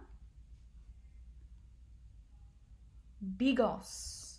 Now, this is another one where we have to do something like this. Bigos. Okay, so if you have your phone in front of you, let's go ahead and pull it up into Google. Let's go to images, and I have some links in here also for a recipe for Polish bigos. So if you ever want to make this at home, I highly recommend that you do. You can try some Polish cuisine with a Polish recipe. Bigos is basically a stew, okay? So they put a bunch of cabbage, potatoes, mushrooms, carrots. I mean, really whatever people have in their fridge. From experience, when you do this at home, when Polish people do this at home, you know, they will put kapusta in there and then just throw in whatever they can find in their fridge and they'll make a stew. So in parentheses, we can put stew, just to make sure this that you understand that this stew is, you know, a traditionally Polish dish, so it might look a little bit different than an American stew. All right, when you're ready, read the next one.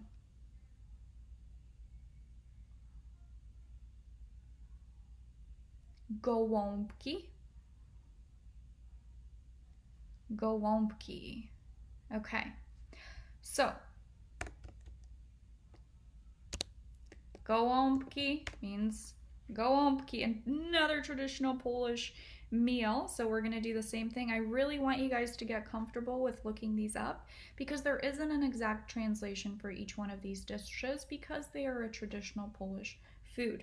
Now, gołąbki, let me describe what this is. It is basically a roll with cabbage, and it's usually stuffed, right? So if we really wanted to translate this, we would say stuffed cabbage rolls, okay? Because that is traditionally what it would look like. And if you are looking at the pictures, you'll be able to figure out what might arrive on your plate if you order this. It comes with a variety of different things inside, right? It could be ground beef, it could be just peppers, and then usually it comes with a variety of sauces. So definitely when you're reading this off of the menu, pay attention to what is underneath. Usually there'll be a description, right? So you can figure out what exactly is going into here. Okay, now we're really getting into traditionals. Let's go ahead and read this one. Pierogi z serem. Pierogi z serem. Now, obviously, pierogi, everybody has heard that at least once. Maybe you don't know what it is, but you've at least heard pierogi. Again, this is something that we can't really translate because it's a traditional Polish meal. The closest we can get to is dumplings. And then z serem, ser is cheese, so with cheese. Usually if you go to a restaurant, Polish menus will have many of these. So I gave us two, pierogi z serem or pierogi z owocami. With fruit. Okay, so you can have them like sweet, or you can have them a little bit sour, I guess, with cheese. So with fruit, they will usually actually put sugar up on top of your pierogi, and it is super, super good. It's a very sweet dinner meal that you can have. Okay, read the next one. Naleśniki. Naleśniki ze szpinakiem. Naleśniki ze szpinakiem. Naleśniki is pancakes, but they look like French crepes. So that would probably be a better translation. Crepe ze szpinakiem with spinach. Okay, same thing for here. They will have many different options. Naleśniki z owocami. Naleśniki z serem. Right? So you can intertwine these. So once you know z serem is with cheese, you can see it in very different meals with the different combinations, and you know what that is. Naleśniki ze szpinakiem or pierogi ze szpinakiem, right? You can have pierogis with spinach. Again, very, very good. And the last one,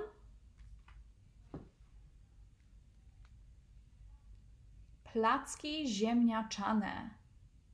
Placki ziemniaczane. Okay, and this is similar to ziemniaczane, comes from ziemniaki, which is potatoes. So this is almost like pancake potatoes, I guess. They look like little pancakes.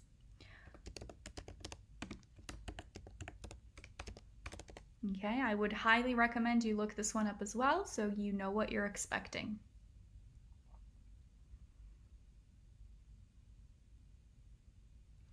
Dodatki. Dodatki comes from additions, but in this case we mean sides, right? So additions to your meal, that's where the word comes from. Read the first one. Ryż. Ryż. Next one.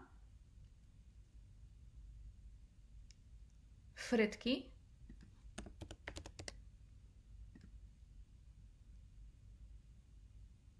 Surówka.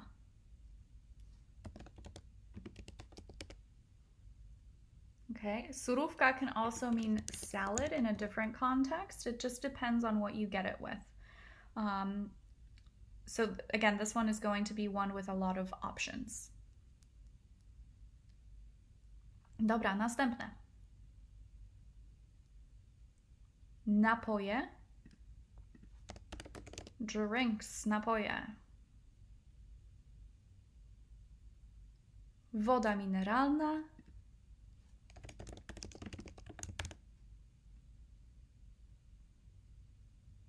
Soki owocowe. Owocowe. Where did we see that? Owocowe. Oh, right here. Look at that. It's owocami. Doesn't that look so similar? Owocami, owocowe. Yes, it means the same thing. Okay, but here we have z, here we don't have z. So that's just fruit. We mentioned that Polish nouns are conjugated, and we conjugate them 7 different ways. So if you see a word that you recognize, it's just not exactly the same spelling, you can safely assume it means the same thing. It's just a different conjugation. Okay? Soki is juice, so fruit juice.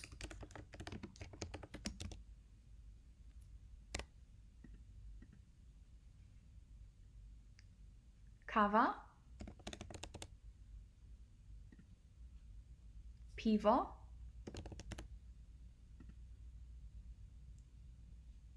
wino. All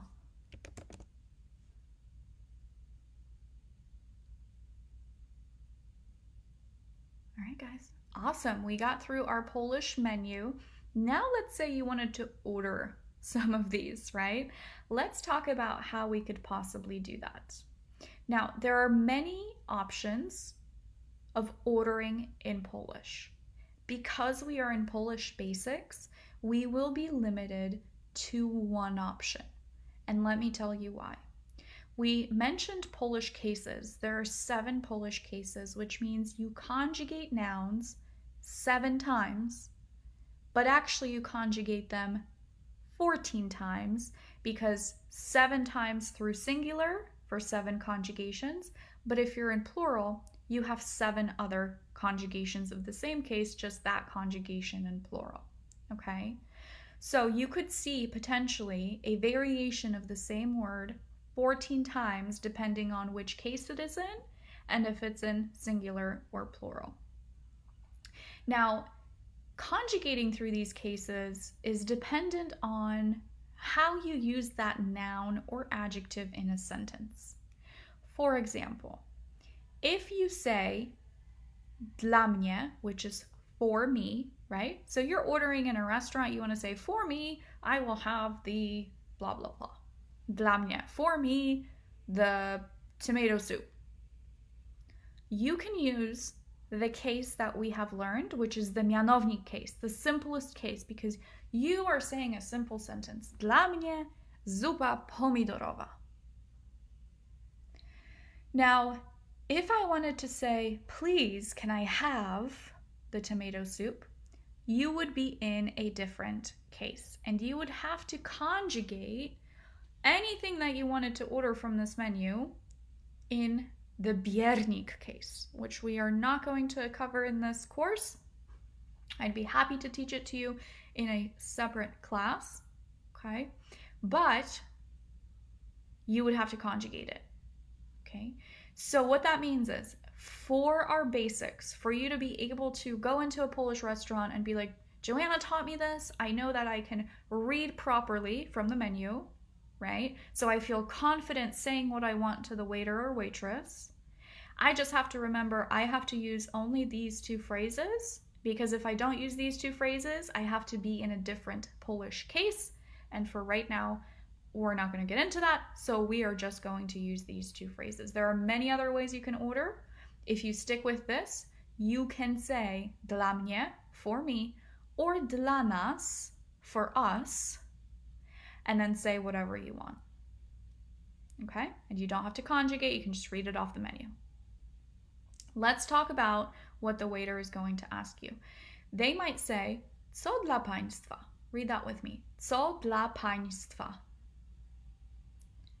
What for you, sir, and ma'am. This, or you, sirs, and ma'ams, right? So this is plural for Mr. and Mrs. It is the formal way to ask because he doesn't know you, so he's going to be nice and polite and formal. Co dla państwa? You might hear that. If you are eating alone and you are a woman, the waiter will say, co dla pani? What for you, ma'am? And if you are a man eating alone, he will say, co dla pana? What for you, sir? Okay, and this pan is conjugated, panna. He might also say, co podać? What can I pass you, or what can I get you? Repeat this after me, co podać? Great. And you will reply, dla mnie, for me, or dla nas, if you're ordering for the whole table, for us. And then you can just read it off the menu. And that's it, guys. This is the basics of ordering. This is all we are going to cover because we've covered so much already. I want you to be confident in reading the menu. I want you to be confident in looking up whatever you want to order in terms of what you can expect on your plate. And you can be confident saying these two short little phrases to memorize in order to just read what you want off of the menu. Okay, so before we move on, we are going to also cover breakfast items because this is important if you're visiting Polish family or friends, or if you just want to know these words, right? If you're just curious and expanding your Polish knowledge. Breakfast items are also very important. Because you have the translations written out here already, we are just going to read through for reading practice, and then you are going to make sure you pronounced it correctly after I read through it. And then we will talk about how to describe your food in terms of, was it good? Was it spicy? Was it sour? And so forth. So go ahead and grab the first one. Bekon.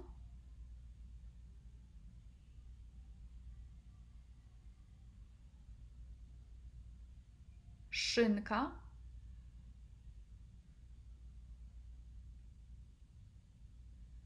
Płatki śniadaniowe.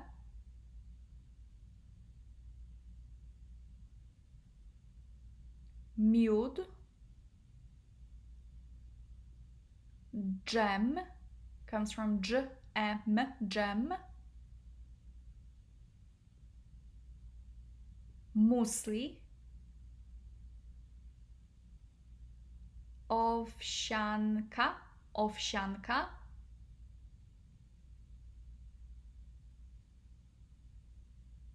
Tost. Remember to read these before me. Bagietka. Bagietka.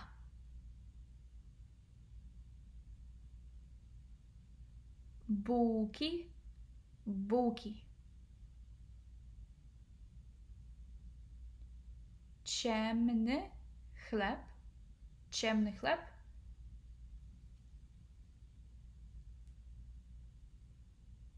Jasny chleb.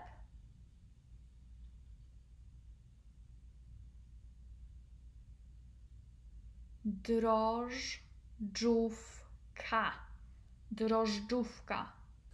Super good, guys. In Poland, repeat after me. Drożdżówka. Very good pastries in Poland. Okay, next one, loaf. Typically a loaf of bread, right? Bochenek.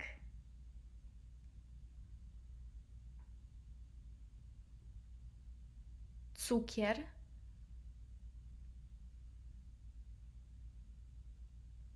Mleko.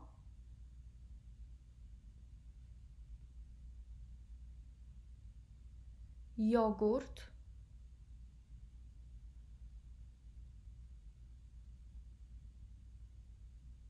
Margaryna.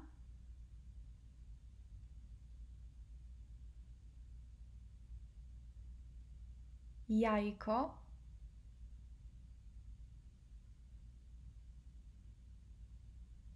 Biały ser.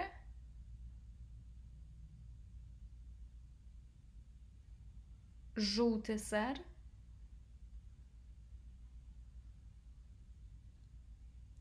Śmietana.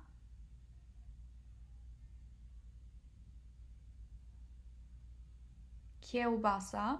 Super popular in Poland, right? Kiełbasa.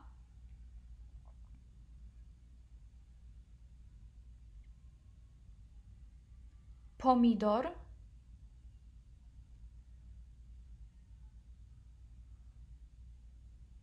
Ogórek.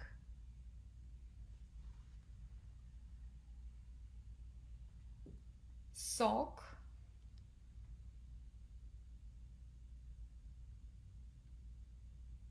Cytryna.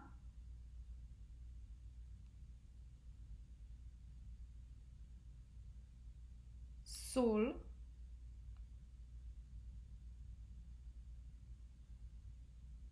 And last one,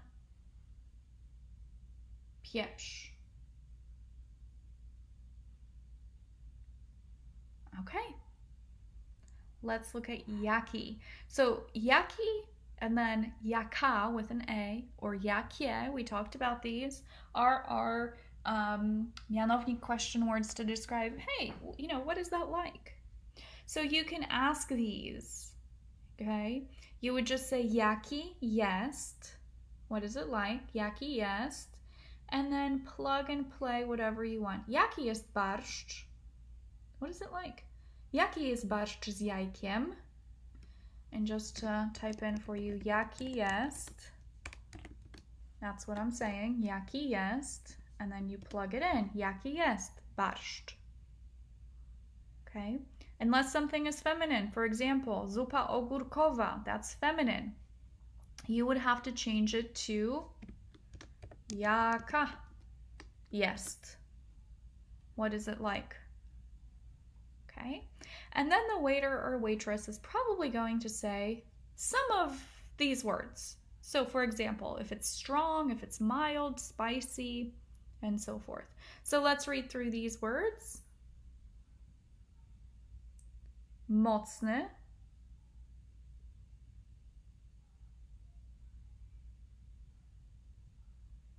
Łagodny.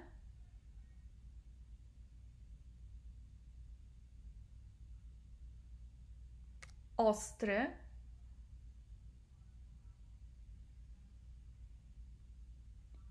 Kwaśny.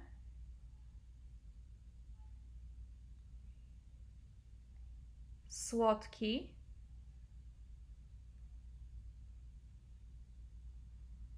Gorzki.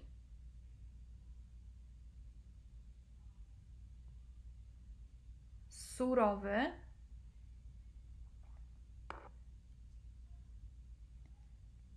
Ciepły.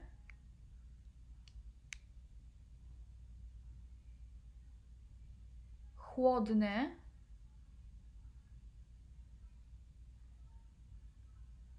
Słony.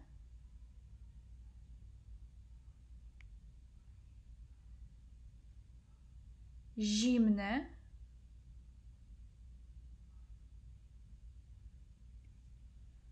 Gorący.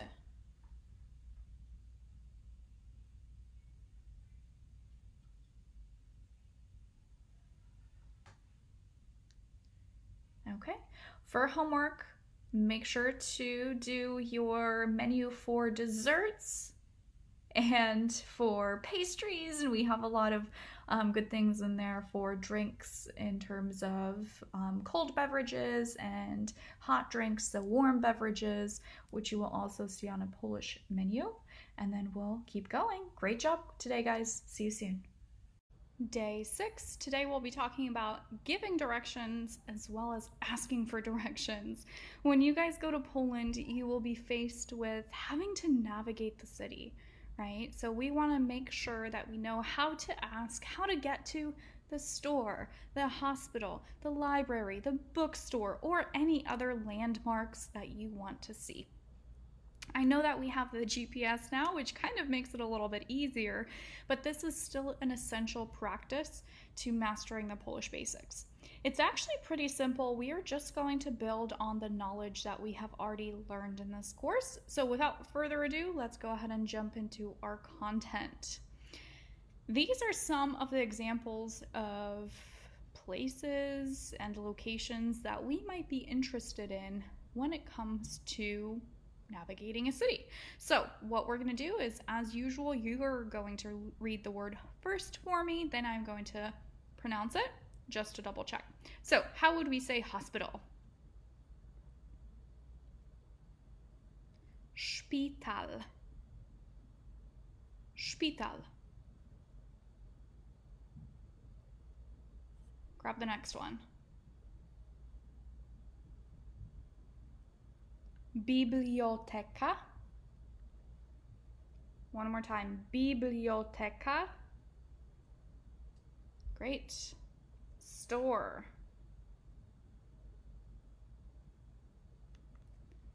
Sklep. Sklep.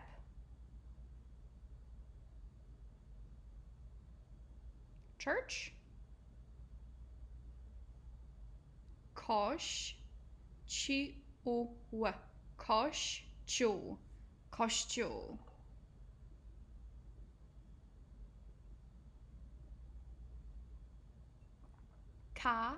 Katedra. Katedra.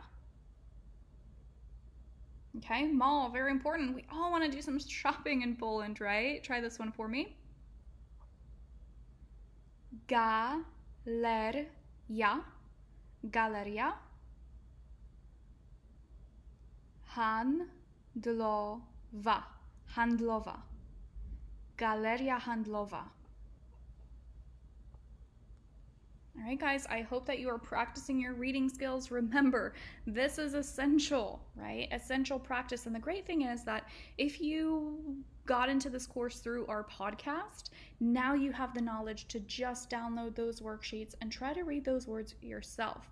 This opens up so many doors for you in your Polish knowledge that if you know the alphabet, if you know the phonetic sound of each letter, you are able to read a word, any word, with practice. And the more you practice it, the more fluent you are going to get.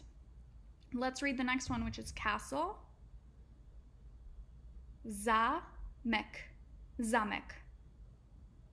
Okay. And another exercise I'd love for you to do in this module, in this day 6, is to grab your voice recorder, okay? If you have an Apple phone, you just click voice recorder. On Android, I'm pretty sure you have the same feature, and just go ahead and record yourself and then play it back and see if it sounds like what I'm saying. Okay, if you have all of your phonetic sounds, I'm pretty certain that your pronunciation is going to be in line with mine. Okay, and if you hear something different, it's probably because you lost a letter somewhere, you're not pronouncing one of these letters, or you add an additional letter inside the word. Okay, so just go ahead and do that test. And this is a stop. Autobusowy is a bus stop. So we have przystanek autobusowy. Przystanek autobusowy.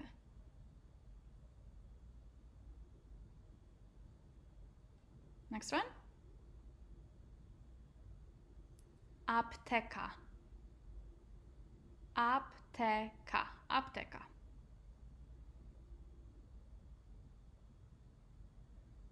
Kawiarnia. Kawiarnia.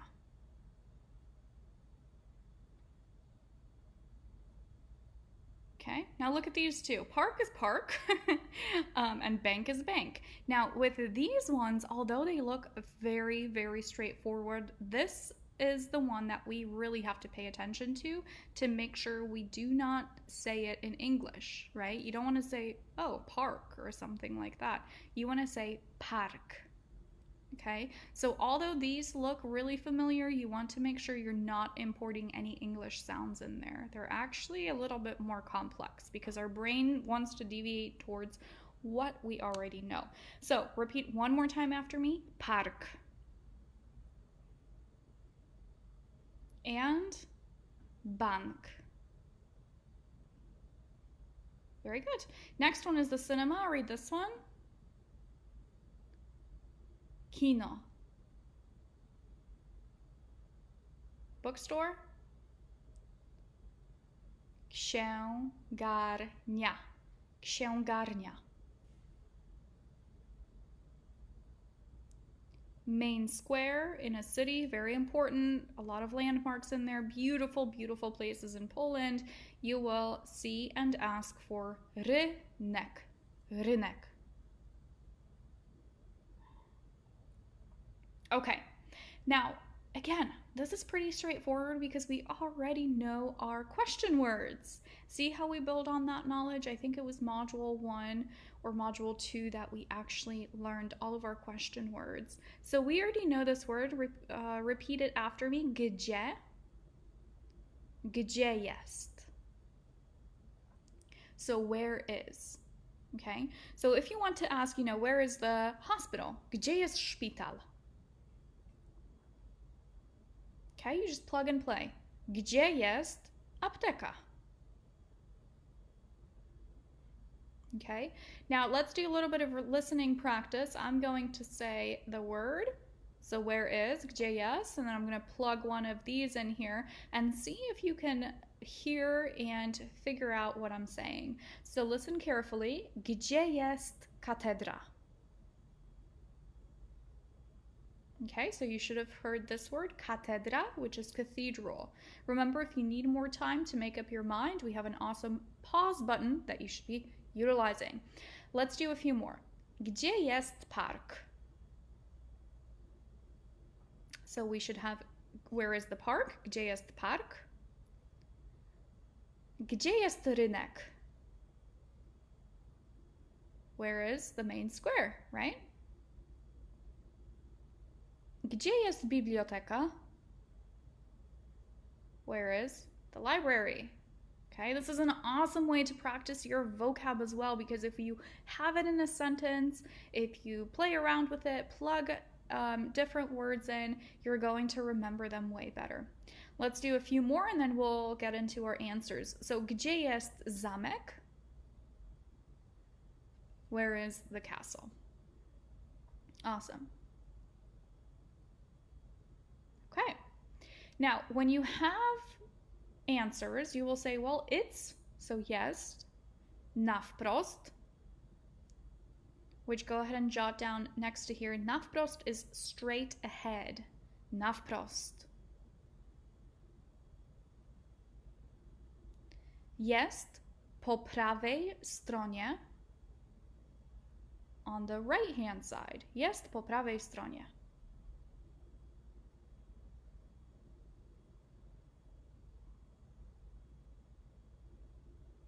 Jest po lewej stronie. Okay, I added some lines so that we could write it in. So let's go back to nawprost, which was, remind me, straight ahead, right? So straight, nawprost.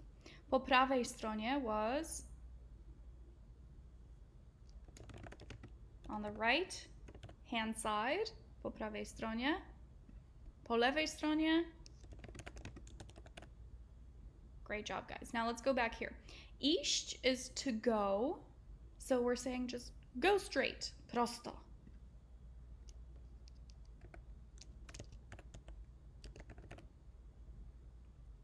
Okay, remember this is straight ahead. Straight. Now, skręcić is turn. So if somebody's giving you directions, they're going to say skręcić w prawo. Now, w prawo looks like po prawej, right? So that's going to be right, w prawo, I w lewo, left. Now, you might be thinking, well, hang on, Joanna, why are these different than these? Why is it prawej and here we have prawo? Well, we talked about cases, right? And we said we have 7 cases in Polish.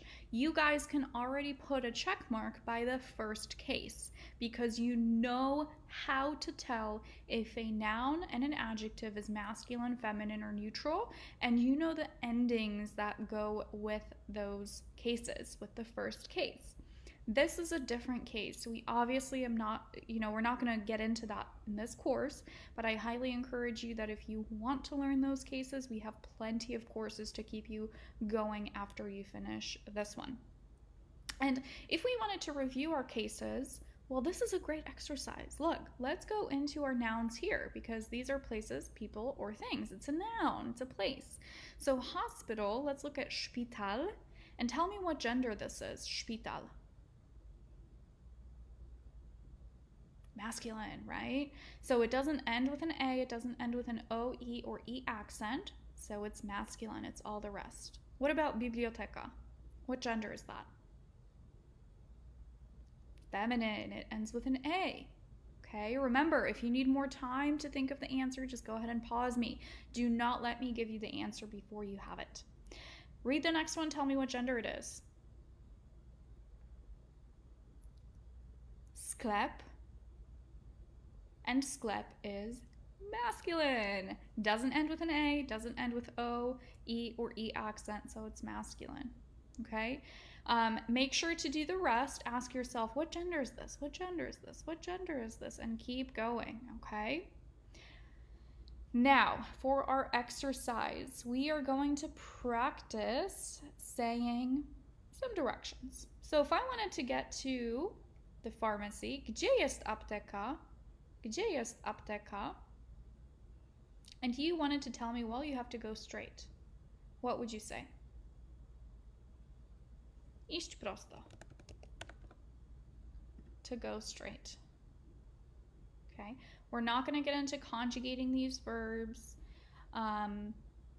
You probably should, depending on which person you are speaking of. But since this is just the basics, we're just covering the fundamentals to allow you to get by, okay? Again, I highly encourage you, if you want to get on the little bit more complex side, if you're super serious about continuing your Polish knowledge, definitely reach out and we will get you in a more advanced course when we elaborate on everything, on the cases, on the verb conjugations, and so forth. Okay, this is an irregular verb. It does not follow the same rules that we learned. Okay, it's a different verb group. Next one, jest. So we wanted to say the church is on the right-hand side. How do we say on the right-hand side? Jest po prawej stronie. Okay, here we want to say, well, let's turn right. We would say skręcić w prawo. And the library, what's library? Biblioteka jest on the left-hand side, po lewej stronie. Okay. These are the basics that will allow you to move forward. For homework, you will have a map, so definitely practice all of these directions. It's going to ask you, well, where is the library? Where is the pharmacy? Where is the cinema? And you will have to give just simple instructions based on the map. So enjoy that process, and I will see you in day 7. Day 7. Today we will be talking about location and specifically around the questions, where are you from or where do you live?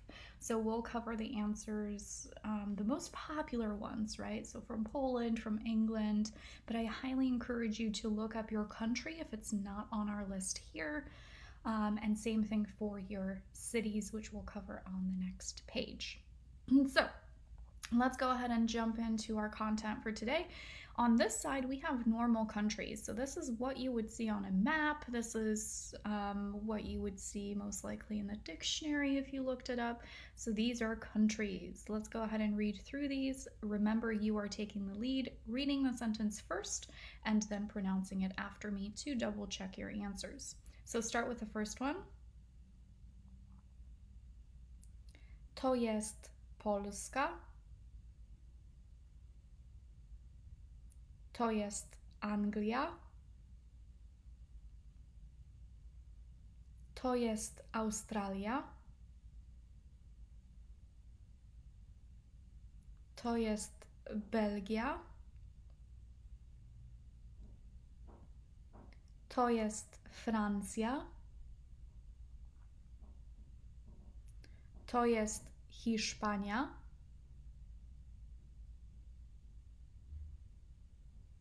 To jest Rosja. Okay, now something changes here. Look, we have to say these are, so we actually have to use the plural for these countries, okay? It's just the way it is, so make sure to remember it, okay? You are not grouping to jest with these countries, you have to use the plural. To są Stany Zjednoczone. Okay, most people actually just use Stany, so that is perfectly fine as well. You can say to są Stany. To są Włochy.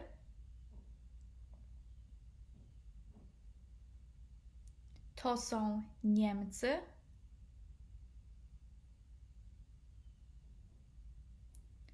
To są Chiny.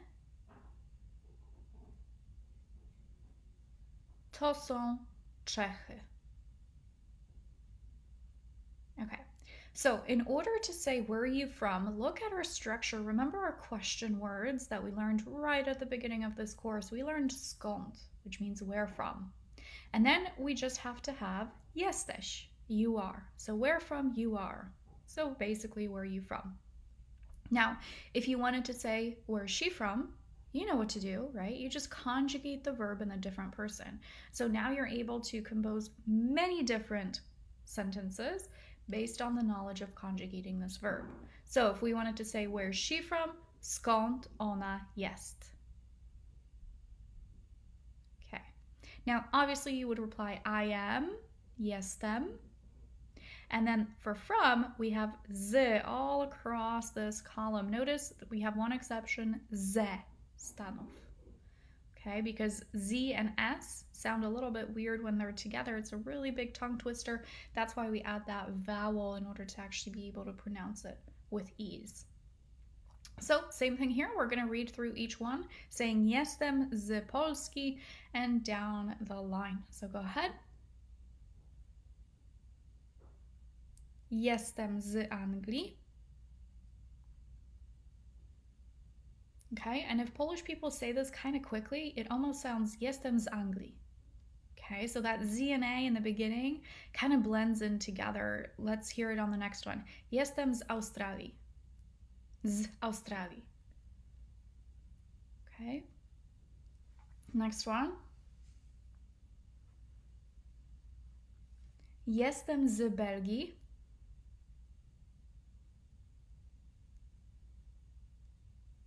Jestem z Francji.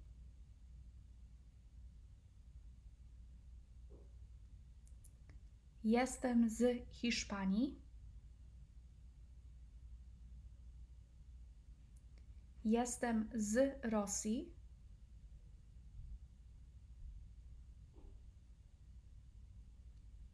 Jestem ze Stanów Zjednoczonych.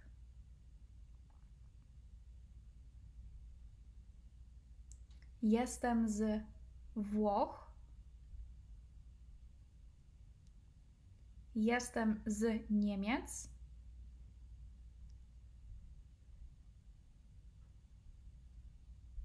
Jestem z Chin.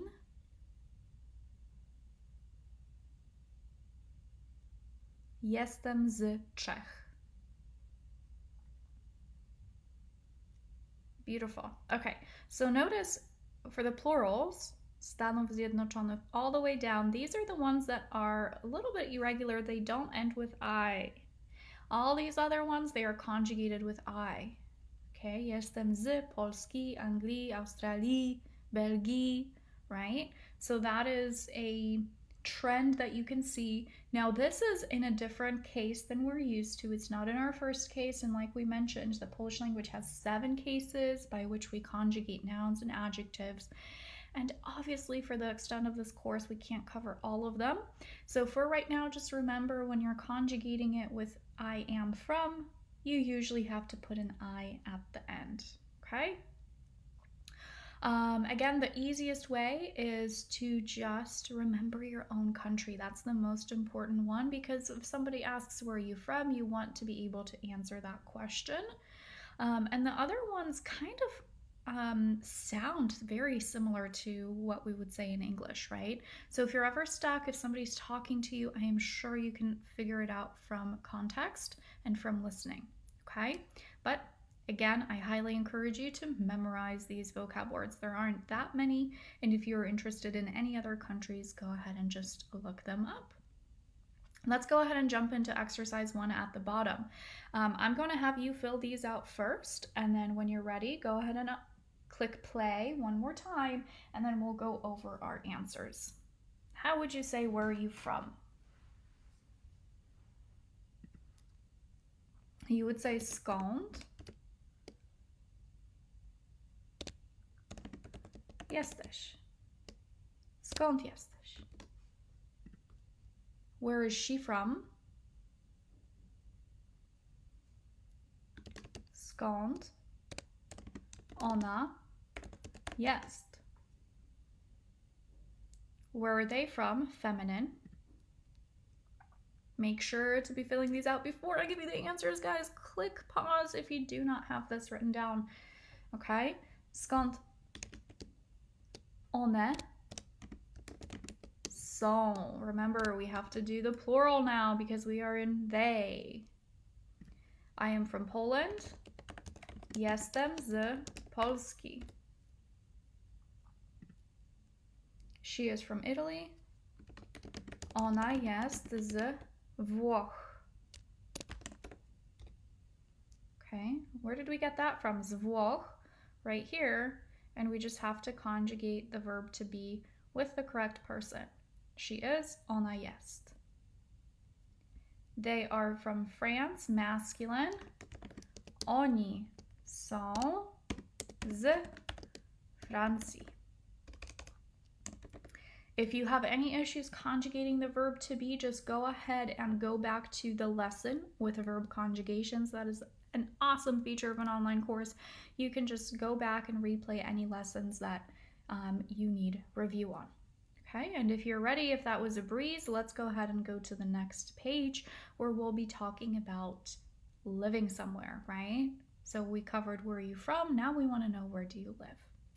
So before we jump into there, we have this verb to live that we need to conjugate. So this is a great review of verb conjugations. I'm going to give you a few minutes to fill this out, so make sure to click pause.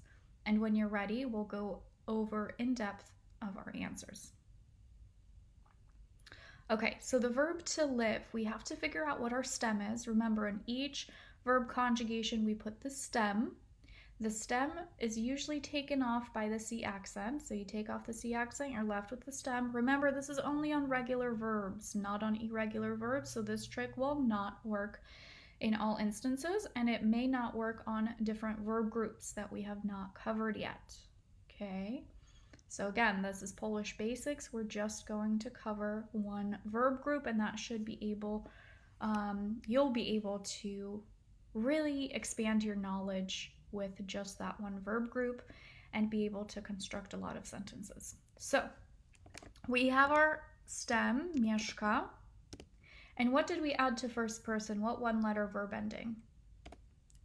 M, right? So we're left with mieszkam, I live. How would we say you live? Well, we take our stem and we add sz. That's our verb ending for the second person singular in our MSZ group. Again, if you're confused right now, pause me, go back to the verb conjugation group. I really highly recommend that you review instead of being confused and just glossing over it. Next one, he, she, it lives. This is just our stem, right? So we're just going to leave mieszka. And that is he lives, she lives, it lives. On mieszka, ona mieszka, ono mieszka. Next, this is the one that rhymes. We have our stem, we add my, verb ending. You plural live, we have our stem, mieszka, and we add cie, mieszkacie. And the last one is already filled in for us. This is they live, they masculine oni, they feminine one. We have our stem, mieszka, we add JA accent, mieszkają. So let's read this through one more time. Go ahead and start. Mieszkam, mieszkasz, mieszka, mieszkamy, mieszkacie, mieszkają. Remember, you don't have to use the pronoun, in other words, the person, because each of these is different. Look, none of these words look the same. They all have a different ending, so we're able to tell which person is speaking by just looking at the ending of the word. Okay? If you need a longer review, again, highly encourage you to go back and listen to that module. And if you're good, if you understood everything and that was super easy, let's go ahead and keep going. So if you wanted to say, where do you live? We already know the word where. We say gdzie. And then we just have to pick our correct conjugation from up here. So we're talking about you. Gdzie mieszkasz? So where you live. Okay, the Polish language does not have do or does like the English one. So don't ever get stuck on these words. Okay, and if you wanted to reply, you would just use your own verb conjugation for I live, mieszkam. Super easy, right? So on the previous page, we had from, which was z. Here we have v, which is in. Look at the whole column, we have in, v. Okay, and let's go ahead and read through the full sentences. So mieszkam w Warszawie. Mieszkam w Warszawie. Next one. Mieszkam w Londynie. Make sure to pause me if you're not ready with your pronunciations yet. Remember, you were just listening to me to double check, but you should be putting in the practice. Mieszkam w Paryżu. Mieszkam w Madrycie. Okay, a lot of people have this ending, right? A little bit wonky, so let's pronounce that again. Mieszkam w Madrycie. Madrycie. Mieszkam w Dublinie. Mieszkam w Tokio. Mieszkam w Pradze. Mieszkam w Berlinie. Mieszkam w Rzymie. Okay. Now the endings of these nouns are different, right? They don't really follow any sort of rhythm or rhyme here, and we are not going to cover why they're conjugated this way. Like I said, 7 cases, we can't cover them all here. So for right now, I would memorize the most popular cities and be comfortable with pronouncing them and listening to them, and then of course cover your own city so that you can say where you live, right? If you have any issues looking up your city and what kind of ending it should have, just drop a comment in the comment box below and I will love to help you with that sentence. And to wrap up, we're going to do this exercise. So we're going to translate all of these sentences and then read them aloud. Make sure to pause me, right? You should have this answer before you check with me. So how would we say, where do you live? We remember our structure. We just need where, which is gdzie. And then we need you live, mieszkasz, with our SZ ending for you. Where does she live? Gdzie ona, and then just our stem, mieszka. Where do they live? Feminine. So our feminine they is one. And oops, we forgot where. Gdzie one. And then we need our conjugation with one, mieszkają. Okay, so remember, we're taking these conjugations from here. As long as you understand the rules of how we conjugated the verb to live, you should have no issues conjugating all of these different sentences and questions. Okay, I live in Berlin. I live, mieszkam. If you wanted to say ja mieszkam, that's fine, but you don't need to. Most Polish people just drop that pronoun. Mieszkam w Berlinie. She lives in Tokyo. Ona mieszka w Tokio. Ona mieszka w Tokio. They live in Warsaw, masculine. We remember they masculine, oni. Mieszkają is our conjugation. Mieszkają w Warszawie. Okay, now let's do our second column. This is from Polish. We're going to translate to English and pronounce the full sentence, and we have to pick a city, right? So we're saying Sonia mieszka w Londynie. She lives in London, so obviously she is from England. Ona jest z Anglii. Remember to fill it in before double checking here. You should have all of this filled in, right? That's why we're moving fast through this column, because it should already be done, and we're just going to repronounce them for more practice. Patryk mieszka w Pradze. On jest z Czech. Pani Woska mieszka w Krakowie. Ona jest z Polski. Pan Takas mieszka w Berlinie. On jest z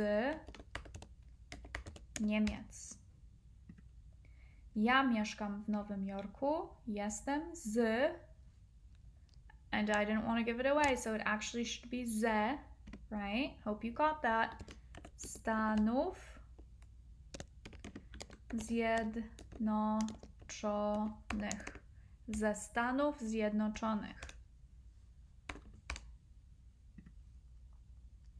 Colette mieszka w Paryżu. Ona jest z Francji.